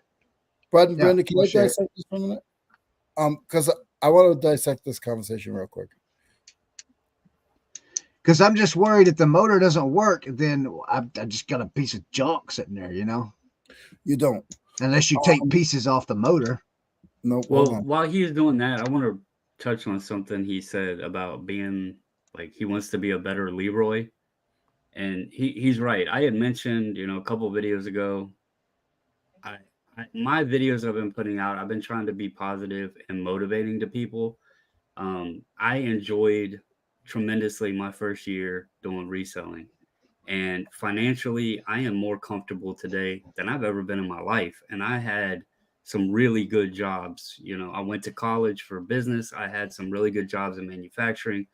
But I honestly can say today I am more financially comfortable than I've ever been. But that was my first year. And I now see what I was able to do in my first year. And part of the reason that I want to try to help be positive and motivated, or help motivate other people is because I don't want to be, and this is no offense to Leroy. I don't want to be Leroy. I don't want to be Brad or Chris. I want to improve on what Brandon has done. And we all see what we've done, but we need to maximize what we're capable of doing. And the only way to do that is to continue telling yourself, I can do better. You know what you've done, but you also know you wouldn't set a goal at the beginning of the year that's better than what you did the last year if you didn't think you could do better. Brad talked about the obtainable goals or the non-obtainable goals. We know that what we did was nice, but there's always another level. And so that's what I've been like, that's what I was trying to talk about and kind of push and everything. And, sometimes when you're motivating or pushing people along, it can sound harsh, but that's because we know what you're capable of doing and we want you to know it yourself. We want you to say, yeah, they're right. I can do this. So, you know, we all, everybody out there, not just us four, but we all can use that little oomph and that little kick in the butt sometimes to keep us moving along, because it's easy to get lazy. Yeah, It's easy to make an excuse. Yeah, and I would add this, just if you've followed this conversation from the start of this, I mean, every single one of us have different setups, different scenarios, different specifics. So things work differently for me than they do for Chris or for Brandon or for Leroy because of the nature of the things I do, and that's why I feel like just comparing yourself to, like, you should listen to what people have to say, and then you have to take and you have to synthesize that and incorporate it into what you do, the parts you need to do. And then there's some stuff you probably need to discard. And I think that's where, if you're watching a lot of YouTube or even like podcast shows like this or something, a lot of times you're looking at you're comparing your behind the scenes to somebody else's highlight reels, and that's not a good thing to do. Let's see. I saw a message here from McLeod. Brad, since you sell toys as I do you sell more high-end items or low items to sell more quantity? I've been on eBay 22 years now, but I sell lower price items, but I do sell many items. All right. So I'm getting ready to start my 24th year on eBay in about a week. I think the 21st or 23rd or something is we'll start my 24th year. It's a mix of both. I do sell some high end stuff, but we have a lot of low end stuff too. So, so we've got a pretty good mix, and that works out pretty well. Cause like we had a day the other day where we sold like a lot of items, right? But the price wasn't really up there a whole lot. It's just, like 150 to $200. And then we had a day where we sold, maybe like 6 items, but had like $300 worth of sales because we had one really big sale. So yeah, I do both. And I tell you one thing about selling the lower price stuff is you get a return. It doesn't hurt at all. So I love it. Yeah, I just was in my I was just in one of my closets, and my returns come home and they go. And the wife puts them in the closet. So I was going through the closet, I had like 15 packages in there because I don't care. Like my stuff is so, I don't care. Like whatever. What did you Did say? you want to share that? Did you want to share that screen, Leroy? Because it went away. Yeah, I took it away. Give me a minute. What did you say? It was a Troy built? Yeah, it was a Troy built. Yes. Yeah. I mean, it was old riding lawnmower. It was old. It hadn't been. I mean, it had grass growing up around it. It's probably been sitting a while. The guy said it wouldn't crank. So it's a riding mower. Yeah, it's a ride. Yeah, tires are flat. I was gonna say the other thing about toys too that we found is that we really don't get bad feedback. I mean, not like collectibles or something like that. We've really only had one negative feedback in all the years I've been on eBay. That's it. And that actually got taken away because they tried to start a case with their credit card company and different things, and their credit card company even sided with us, and then eBay just removed the feedback. Let me ask you something, Brad. When you sell your low cost items. I don't know what low cost is to you. Is your shipping higher than your cost of your item? Okay, so like let me give you an example. Like let's say this was one of the little items we sell, right? Which it's not. Mhm. This is just from a chess set sitting beside me here. But if this is going to ship out, it's going to ship out ground advantage, and so which is the first shipping rate is up to 4 ounces, then 8 ounces, then 12 ounces, and then 1 pound. So if this is a 4 ounce item, I think a lot of times my wife, just to give us some wiggle room, will list it at 8 ounces. And that's not, I mean, what is that? What, 40 cents a difference? And so, Mhm. yeah, we'll make about 40 cents on that, but that's going to cover the cost of the box. And that's about what we're doing. We're not really trying to make any money on the shipping. So we inadvertently make money on the shipping sometimes. But Well, what he was asking, I think, is do you sell items that like that little piece right there? yeah. Let's say you put $5 for the shipping cost. Mm-hmm. Do you sell items that are less for the item than it Right. is for the shipping? Because I Oh, find that gotcha. Very rarely. yeah, because like that's something that, and I actually had this discussion with Leroy. If you ever go evaluate people's stores, like if you're hearing somebody and they're complaining that their sales are down or whatever, and you go evaluate their store, one of the first things you usually notice is going to be their shipping costs.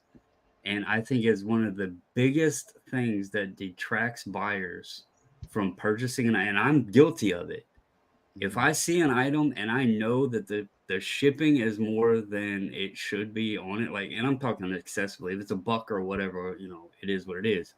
But if the shipping is excessively more or if it seems too high, I won't buy it because you have to factor that into the cost of the item.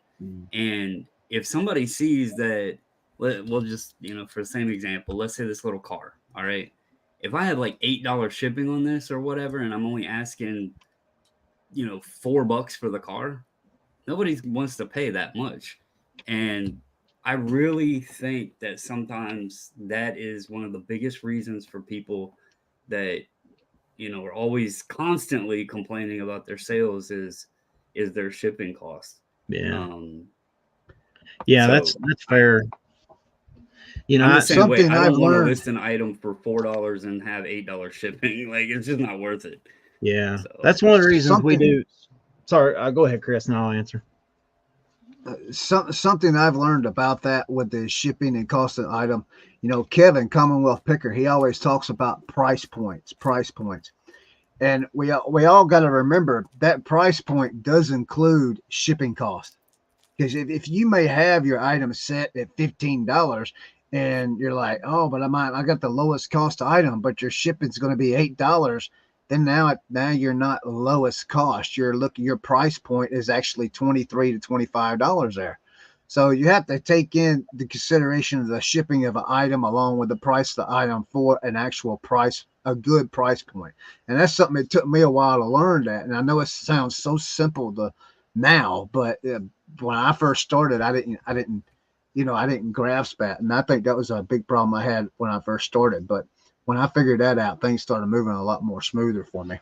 Yeah. So it's hard to answer one question without opening up another avenue. But so we do calculated shipping on everything. The reason we do that is because simply because when we send offers or we accept offers, we know that the shipping's covered. So there's that. That's one piece of it. The other piece is that we accurately assess the weight and the packaging and all of that, knowing exactly how it's going to go ahead of time. The other thing that we do that's probably a little bit unique, I don't know if you may not do this. We do business policies, and on our shipping policy, we have 3 options. We have ground advantage. It used to be that if it's under a pound, it was going first class. If it was over that, it was going priority, and then you had UPS as an option. We have 3 options on everything now. We have the Ground Advantage, we have the priority, except for a few items. There's a few items that, like for example, if I'm sending out a board game that's a longer item, those priority boxes work really well just for that. And I can't find a package for the most part for those that works as well as those. So on some of those items, I might have just priority as one of our shipping policies. But we have Ground Advantage, priority, and then UPS. And in our listings, it'll state something to the effect of I've listed multiple shipping options so you can choose the best option for your location and needs. Because what we found is, like, if it's going with calculated shipping, if it's going to California from Tennessee, it's going to be, if it's going priority, it's going to be a lot. But UPS is like considerably cheaper most of the time, like $8 to $9 cheaper a lot of times. And then FedEx was cheaper for me today. So the reason that we do those three options is for that very reason. We're trying not to alienate buyers we're trying to cover shipping, obviously, but we're trying not to alienate buyers in California. They can look at those options and they can pick the best one for their, like I stated, their location and needs. And so that's worked out great for us. And So I actually, since you mentioned Kevin, and I watched the video where he talked about his shipping and stuff, I do mine pretty much how he does his, and I'm only 2 hours away from him. So, we're both East Coast. So talking about California and stuff, I do standard shipping. I literally set it as standard shipping. The instead of priority or Ground Advantage or UPS or whatever, it says on my listing standard shipping. It doesn't give any option or anything like that. And then I set the price. You're going to, in most cases, and I ship a lot of sports cards for like the group submissions and stuff. So I've learned the pricing, but I'm going to tell you one other thing that I've learned to do that helps a lot if you go to standard shipping and setting your own shipping price. And I've never heard anybody mention this. So I don't know if others do this or what, but use it for be as you may. But I use Terapeak to price my items, to get whatever I want to list it at, what the market value is, what the sales look like on it, what recent sales. You also can go over and click active and see what items are actively listed and what they're priced at. So you can be competitive with what's sold. You can be competitive at what's active. But it also tells you average shipping costs. You can look at what people are selling the items at and what they charge for shipping. That gives you an idea, what are buyers willing to pay for shipping? If it's free, like if it's free shipping and the person sold the item at obviously a higher price, figure out, all right, if this person's charging $8 and this person sold it for $8 more, then that they accounted for that $8. So that the sweet spot is pretty much, $8.99 or whatever. Yeah. And it's just something that I've learned with doing this. And when I'm creating my listings and pricing my items, and I actually thought about it this evening, because I know sometimes people like educational videos, doing a video showing how I go through and research and price my items. But that's how I've learned to do the standard shipping on a lot of stuff. Like hats, I throw them up at $5.50. They're all about 7 ounces, 864 box. They're going to range from about $4.20 to $5 and something. But that also helps account the eBay fee that's going to be intact, and then my box cost, my poly bag I put it in, all of that. So I'm going to break about even. But that's a good price point, $5.50. Buyers like that. So that's just the way I go about it. And, a suggestion for folks out there, because shipping does seem to be the one thing that people have the most questions about. It's the most, I don't know the word. It's the thing people are most scared of, and they don't, they don't get the grasp of. And I also think is the number one reason that people struggle with selling items is their shipping costs. I'll throw one thing out there to consider, Brandon. So, like, that's totally a legit way to ship, and I think you should absolutely do that. One thing I would say is where I think business policies could help you. So here. Let me ask you a question first before I say this, though. Like, let's say that postal, let's say shipping costs change. You know, with some new update from the postal service, or and a lot of times when it changes with the USPS, it's going to be mirrored eventually with UPS ground or whatever kind of shipping. Does that mess with your the cost you figured for shipping? And is each item set? Do you set each item individually? Meaning, like, do you have can you I have bulk templates can you set for bulk some change? things. Okay. Can you bulk change Yes. your shipping quickly on those things? Or would you have to go into each listing and change it? So like I'm pretty sure on hats I could probably go in and bulk change all of. I do have templates and categories set for some of them that I'm sure it would probably let me go in and do it. I know on the 21st coming up, like I got to see what the change is going to be. Mm-hmm. And if it's going to be enough really on some things. On heavier items, it might be more. But honestly, I don't know if something like a 7-ounce, 7-ounce hat, if the change is going to be drastic enough. So that is something I'm going to have to look at when that change comes up.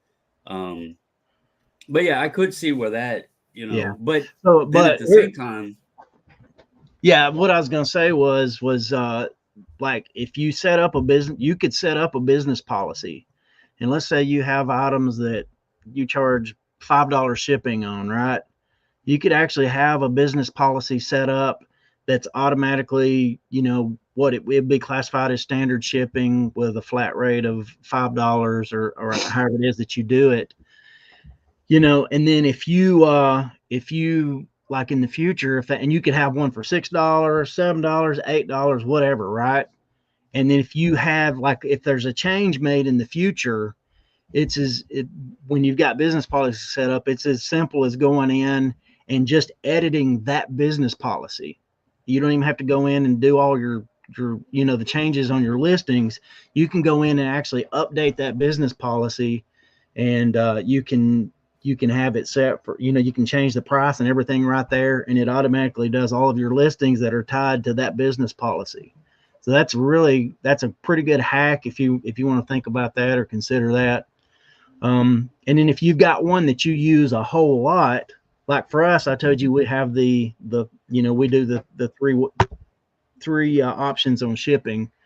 So we have that business policy set up by default. So when we do a listing, we don't even have to pick a shipping thing or anything. It's just the default. We put in the sizes and it's good and it's ready to go. We put in the weight, we put in the sizes. We don't have to click anything else. Same thing with our, return policy, and then whatever the other thing is you have to pick there. I can't remember. But we don't even have to fool with any of those Leroy. listings. Brad, All right, Leroy, you want me to pull it up? Yeah, real quick, and then I gotta head out.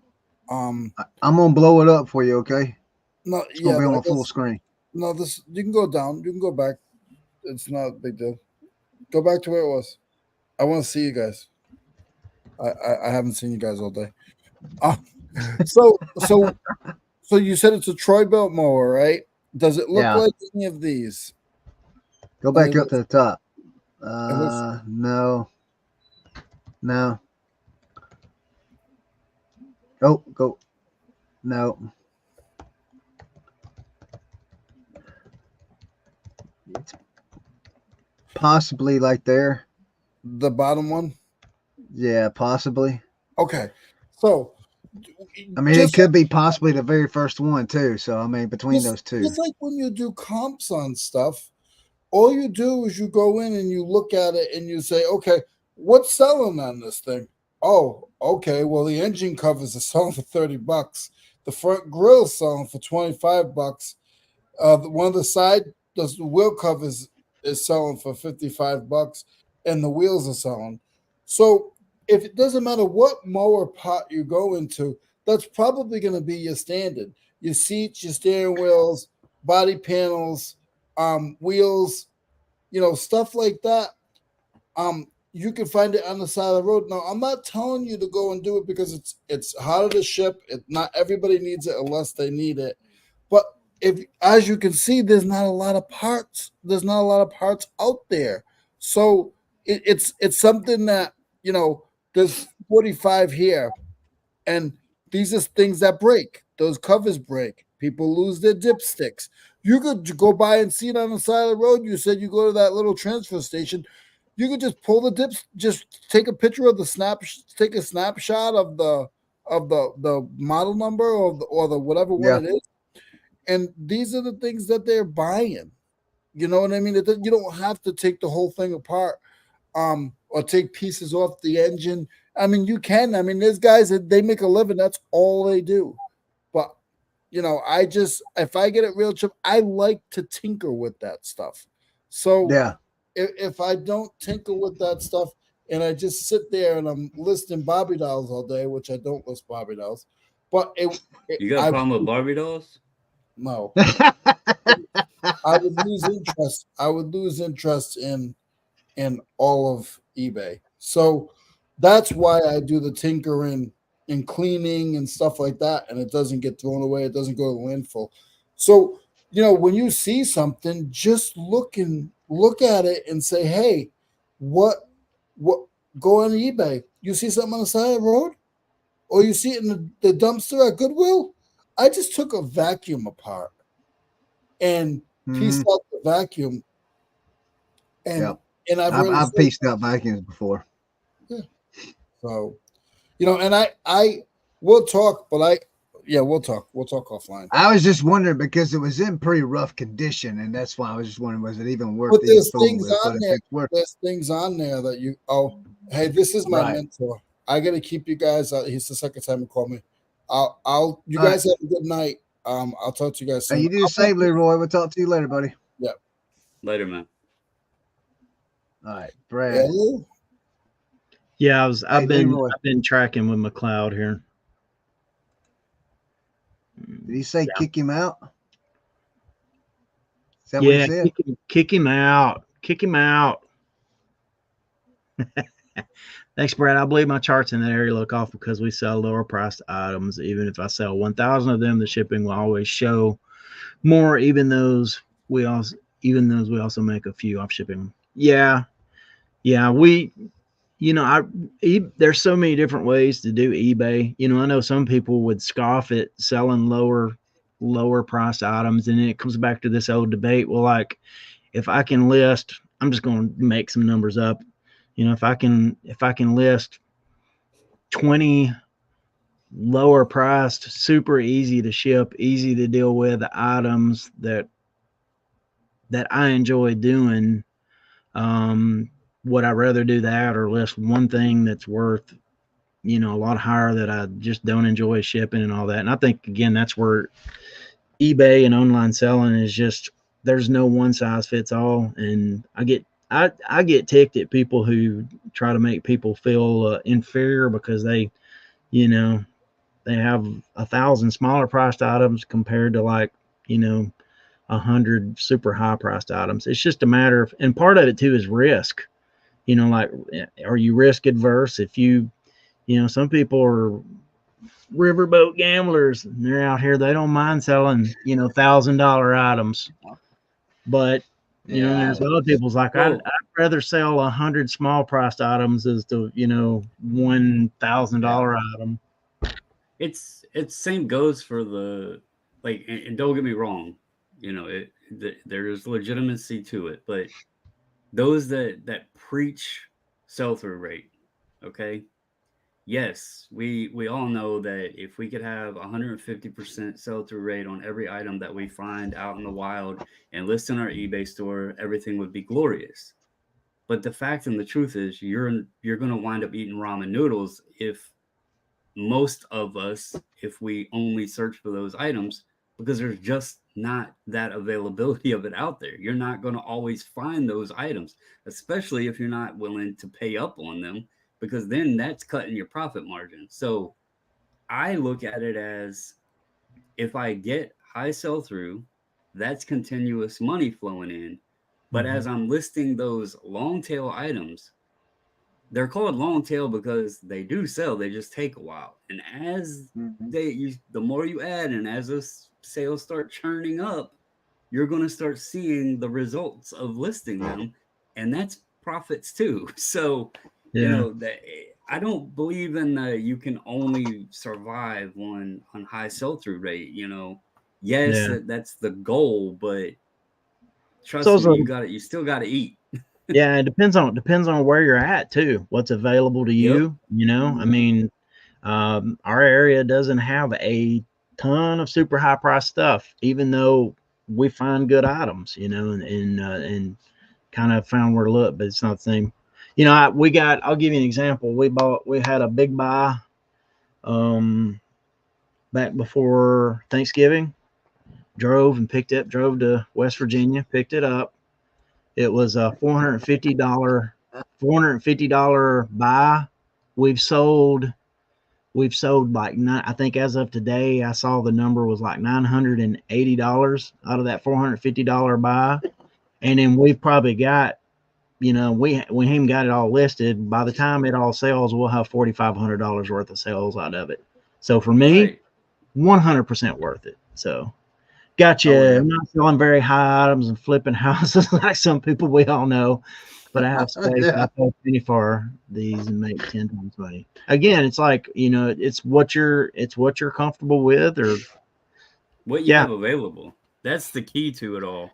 Like there's no secret sauce to reselling. Buy low, sell high. But in order to do that, you got to have the sources. And some people have glorified honey holes, and some of us have to actually hunt to, you know, some people live in the land where they can get the massive trophy bucks, and the others we're shooting the does and bringing the meat home, you know. So it's all it's all eating the same way. It's just different ways of going about it.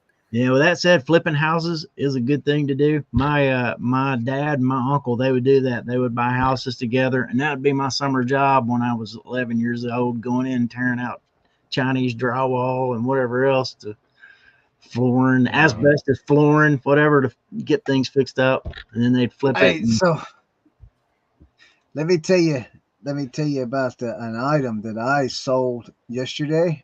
Let me get to it over here. So if you guys been watching my videos, I had a large vintage 1972 Los Angeles pottery spaghetti serving bowl. The sucker was huge, and I sold it. Well, I'm telling this story because of the shipping. Okay, the item. Wow, I'm just looking at this the first time.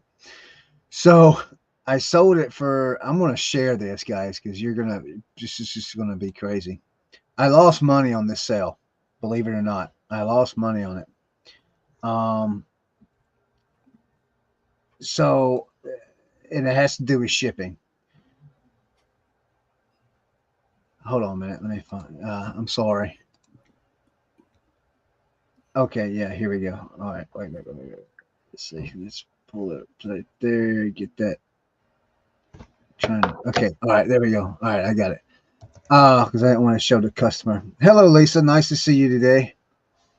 All right. So I don't remember how much I paid for this thing. I don't remember when I got it or anything like that. Let's blow it up right here. Full screen layout. There we go. I don't know if you guys can see that or not. So I don't remember where I got it from. I've had it for a long time. So we sold it for $28. All right. The buyer paid $20.50 for shipping. I will say this: the buyer's in California. Okay, so just remember shipping, guys. This is a calculated shipping. This is my own fault. I caused this problem. So the order total was $50.95. Look right here. The shipping label actually cost me $35.88. I had an order earnings. I made 32 cents. That didn't even pay for the item.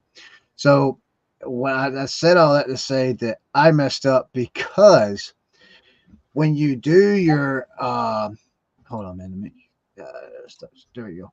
When you do your shipping stuff, like Brad was talking about earlier, that they know what their package is going to weigh normally. They know what size it is and everything. So when I did this bowl, I measured the circumference of the outer rim of the bowl. Okay, so it was like 18 inches, 20 inches, or something like that. When I got done packing it, because I had to put it in a box, okay, we styrofoamed it and everything. The box was like 25 inches or something like that, 16 by 15 or whatever. So it was really huge, and that cubic weight will get you.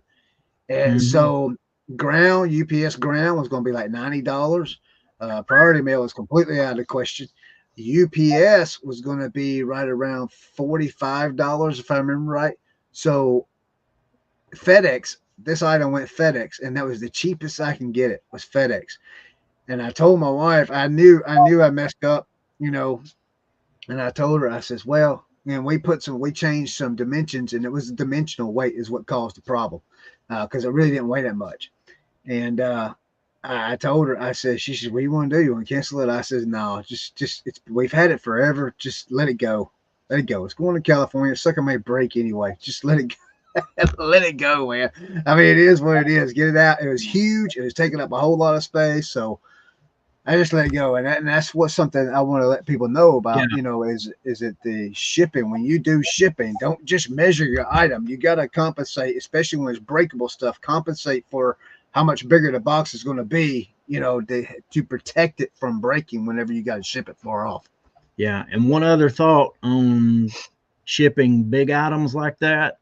Like one of the things that we do is like, if it's not like a really high, fairly high priced item, we don't do like super big items. And here's the reason why is because, eBay is also going to, part of their fees are going to be charged on shipping costs too.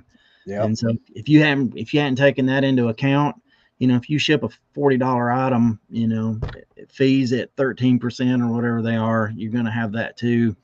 And that just cuts into your profit. Yeah. So, well, luckily they only paid $20. If you're going to do really big items, make sure they are high priced.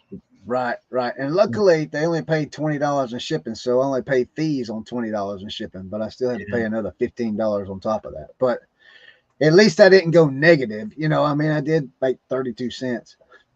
That bowl, we probably paid maybe $1 or $2 for that bowl somewhere. I wouldn't have picked it up if it was a whole lot, because but we've had it forever. It was one of those things that come out of the unboxing my death pile boxes. It was one of the things that come out of it, so it's just something we had forever. And so I just wanted to talk about that real quick. But it's 10 after, so 9.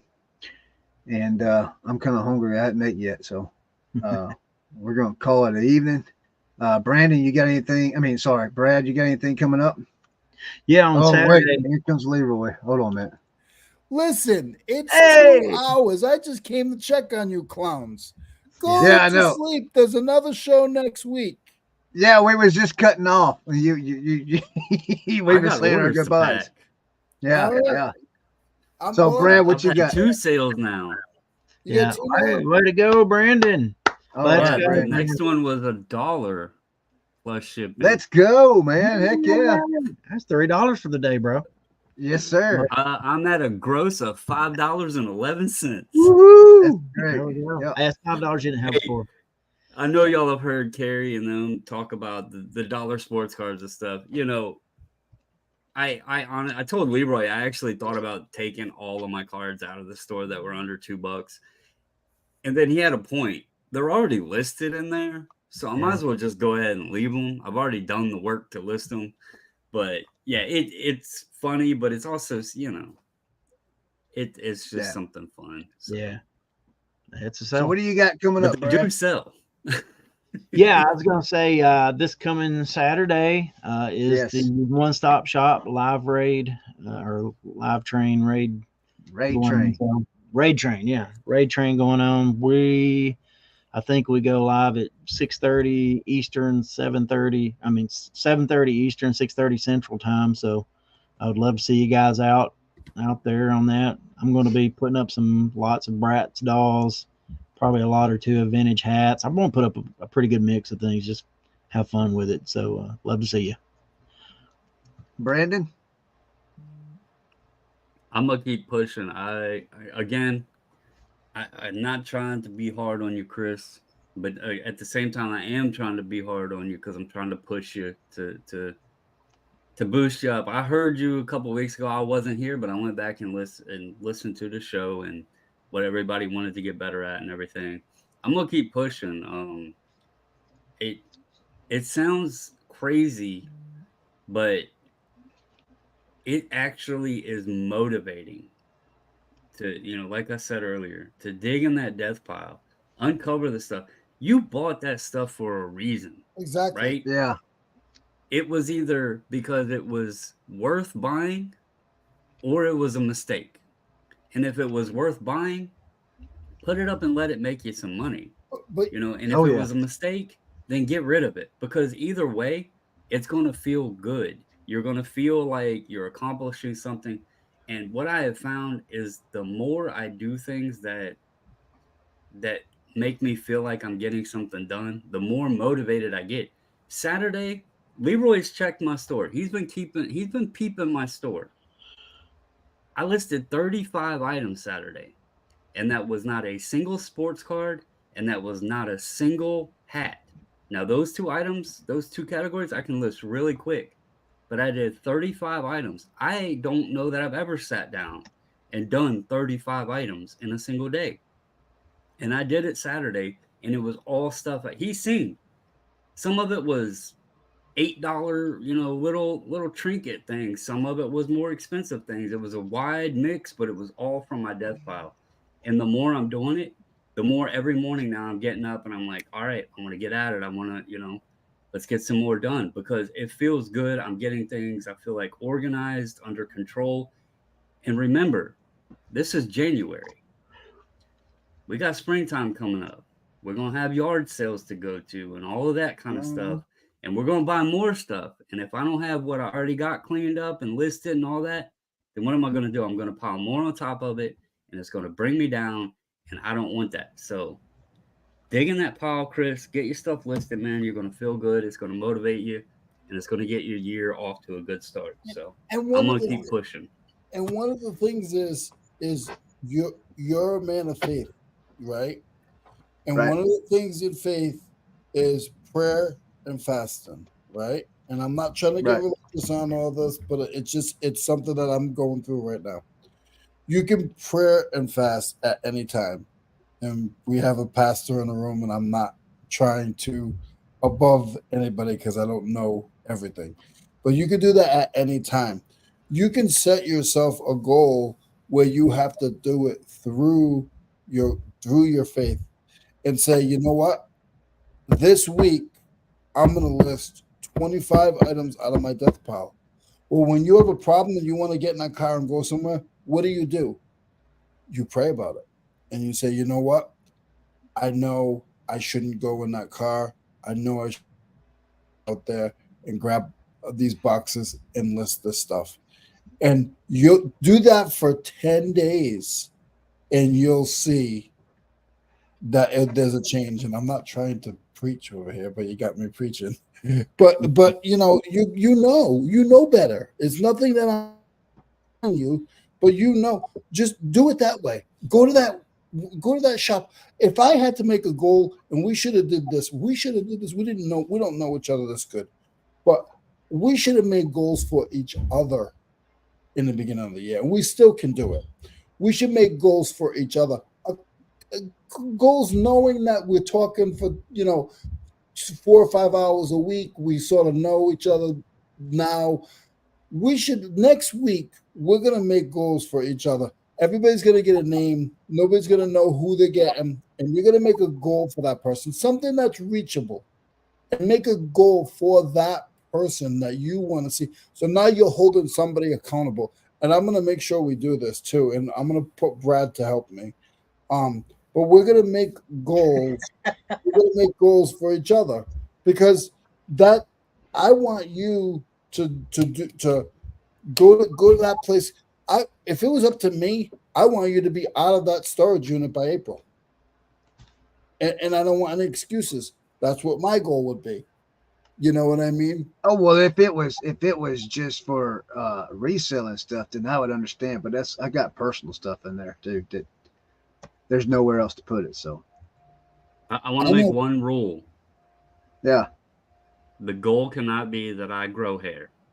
uh, Because that's just not going to happen. That's got to be one rule because it's just going to be impossible. I could try as hard as I want. It ain't going to happen. And What do you believe it want? or not, people think this is a bad Yeah, thing. And this is yeah. so much easy to take care of. It's nice. And I got a head that's made for being bald. Like, it glows real good. And we'll see you later, Mac. All All right, Leroy. Well, so is that your ending there speech, Leroy? Your closeout speech? Yeah. Okay. All right. So for me, guys, remember that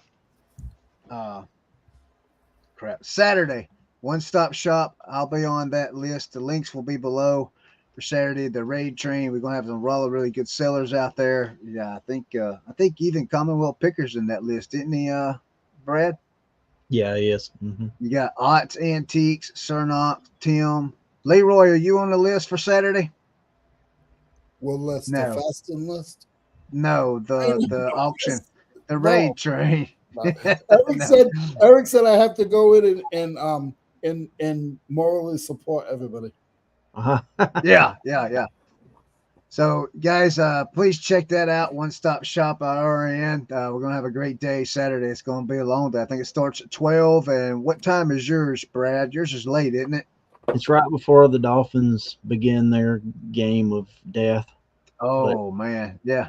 Mine's Mine's around at 5:30. 6:30 Central Time, 7:30 Eastern. Yeah. So remember, guys, to check the links below. Check everybody's YouTube channel out. I think Brad's the only one that hasn't had a video yet. We got to get him to get a video up this year. Let's see. Anything else I'm missing? No, that's pretty much it. Guys, I hope you've enjoyed the video. I hope you've got a lot of good information out of it. I did. I hope everyone has a great week, and we will see you guys on the next show. See you guys.